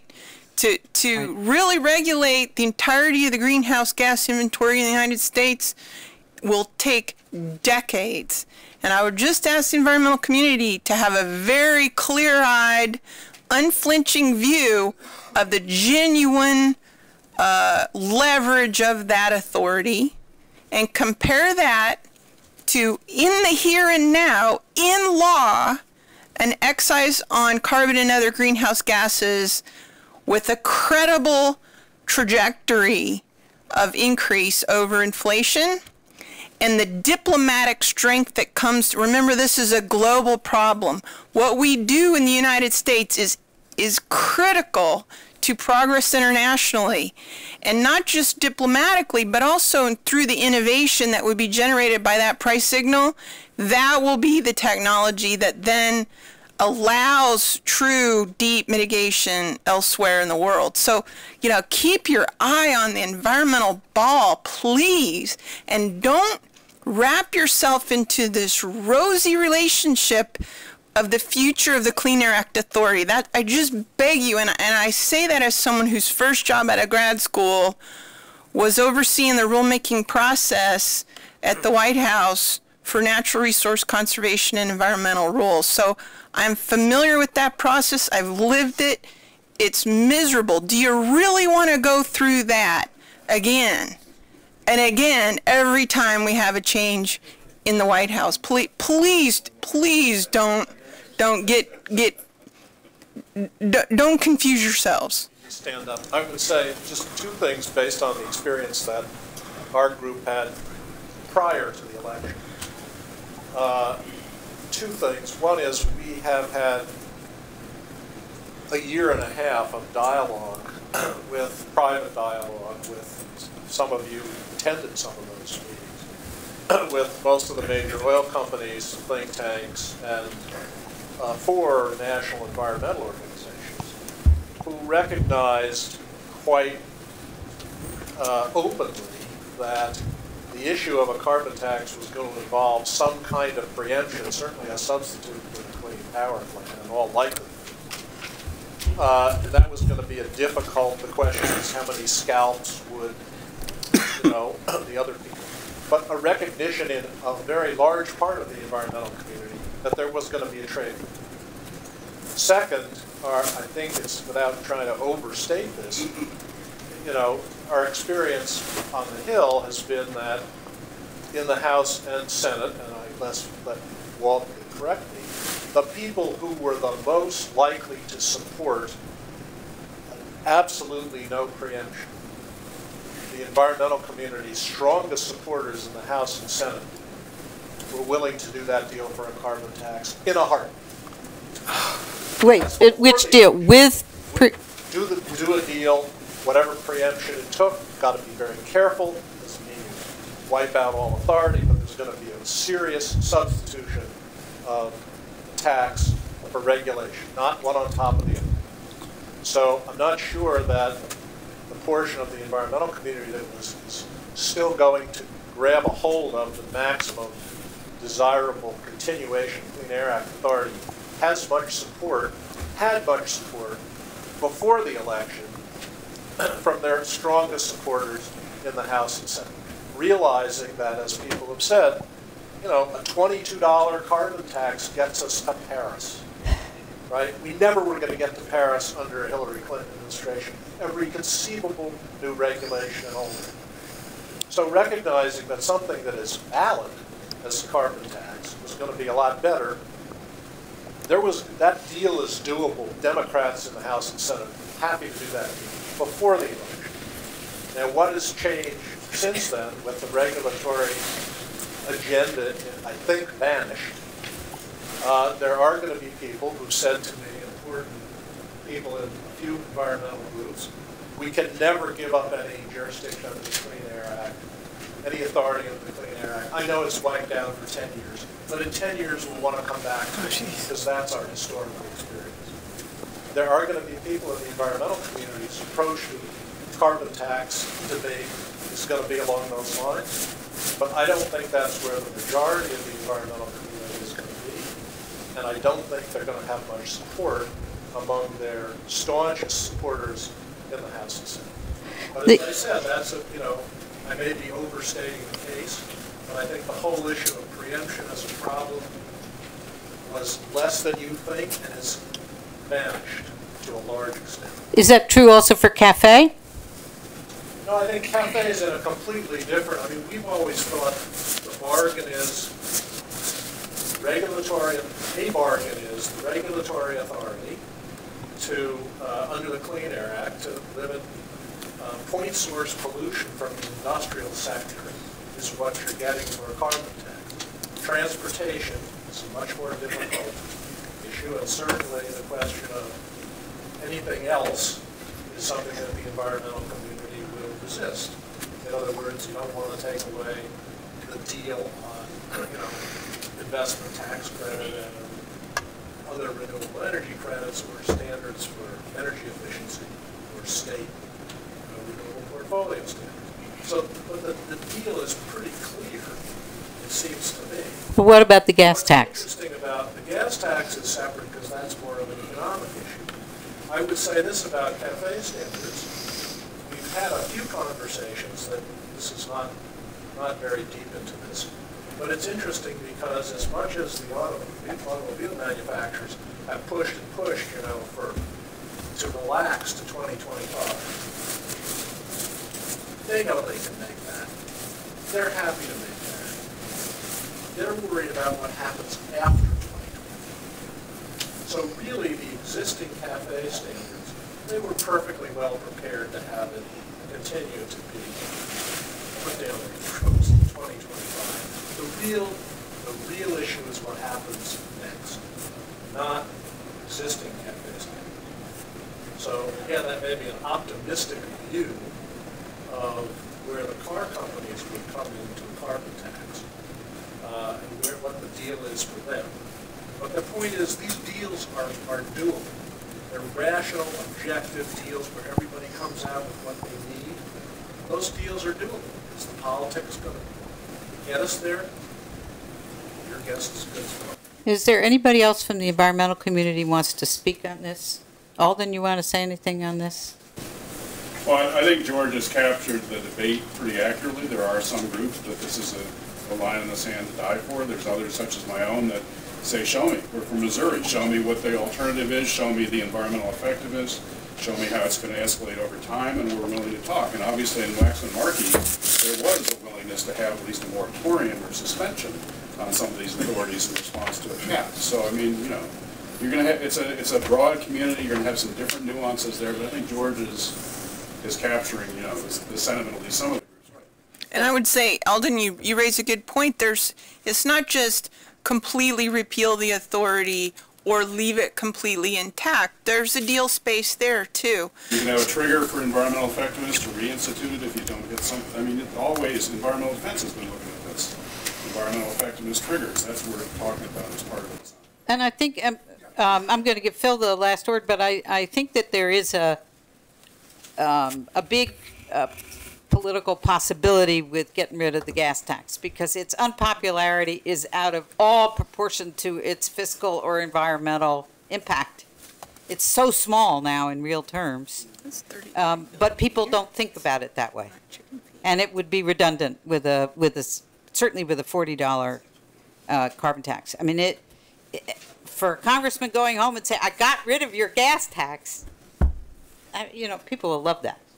Well, I just say the preemption issue is going to be hotly contested. Oh, Phil. Huge, massive public fight over the issue of preemption. Your time. You have to speak into it. Massive fight over preemption, but just as you were saying, finally got to the point, Adele, and you, there are multiple options here. So what deal gets worked out in the end and whether people will follow it or not. I mean, I think the key thing is you've got to get these things up where there's some serious opportunities for negotiation. And by the way, this is where I have some confidence in about 20% of the members of the House and Senate who actually have some skill in legislating. The rest is questionable kind of thing. But I would just go back. Don't lose the opportunity when the window looks like it may be open. There may be a better window later, but that is the death of so many good ideas of, oh, well, we couldn't get all of what we wanted, so we'll wait. No, this we should not wait. Is there, Jump out? Well, all right, we're going to give Maya the last word. I'm going to build on yours, but since I was first thinking about strategy and then I was moving into thinking about tactics, and I do think there's just a couple things to think about if that window opens, which is whatever happens when an issue moves to actually being possible is the groups all start firing at each other because it's not exactly the perfect plan, and oh, it's not going to pay for getting rid of the gas tax or this or that, and so you have to have broad ideas of what the plan should look like and a willingness to be kind of united in there's no way that every exact plan happens as it's supposed to. But there's two other pieces that may be happening all over the place. I don't know what these various coalitions look like, but it is not a Washington moment. This is obviously Washington discussion. This is in many ways a Washington issue, but it is not a Washington moment in this country. And thinking about how you employ the efforts in the states and how you apply the framing that you use to get this more in the media. The media would like to be reporting on these issues a lot more, but you have to think more about how you're getting it into the media stream. That's framing. I mean, one of the big things this country is suffering from is an absolute suffering from short-termism, and that affects so many different ideas, and this one's a perfect illustration. You could see a coalition of different groups that are being harmed by the short-term thinking coming together and talking about the damage that has done to the countries, other countries in the past. But the media and the states are going to have to be a big piece of this, not just being a Washington issue. So many great things have been said today, but one thing that came up that I thought is the use of, a little on the silly side, but the use of metaphors, and the one that I heard of rain bombs and weather warfare. And I guess just want to walk out of here thinking if we have some powerful, that is a new powerful metaphor I've never heard before, and thank you for putting it in my brain. I want to thank the panel.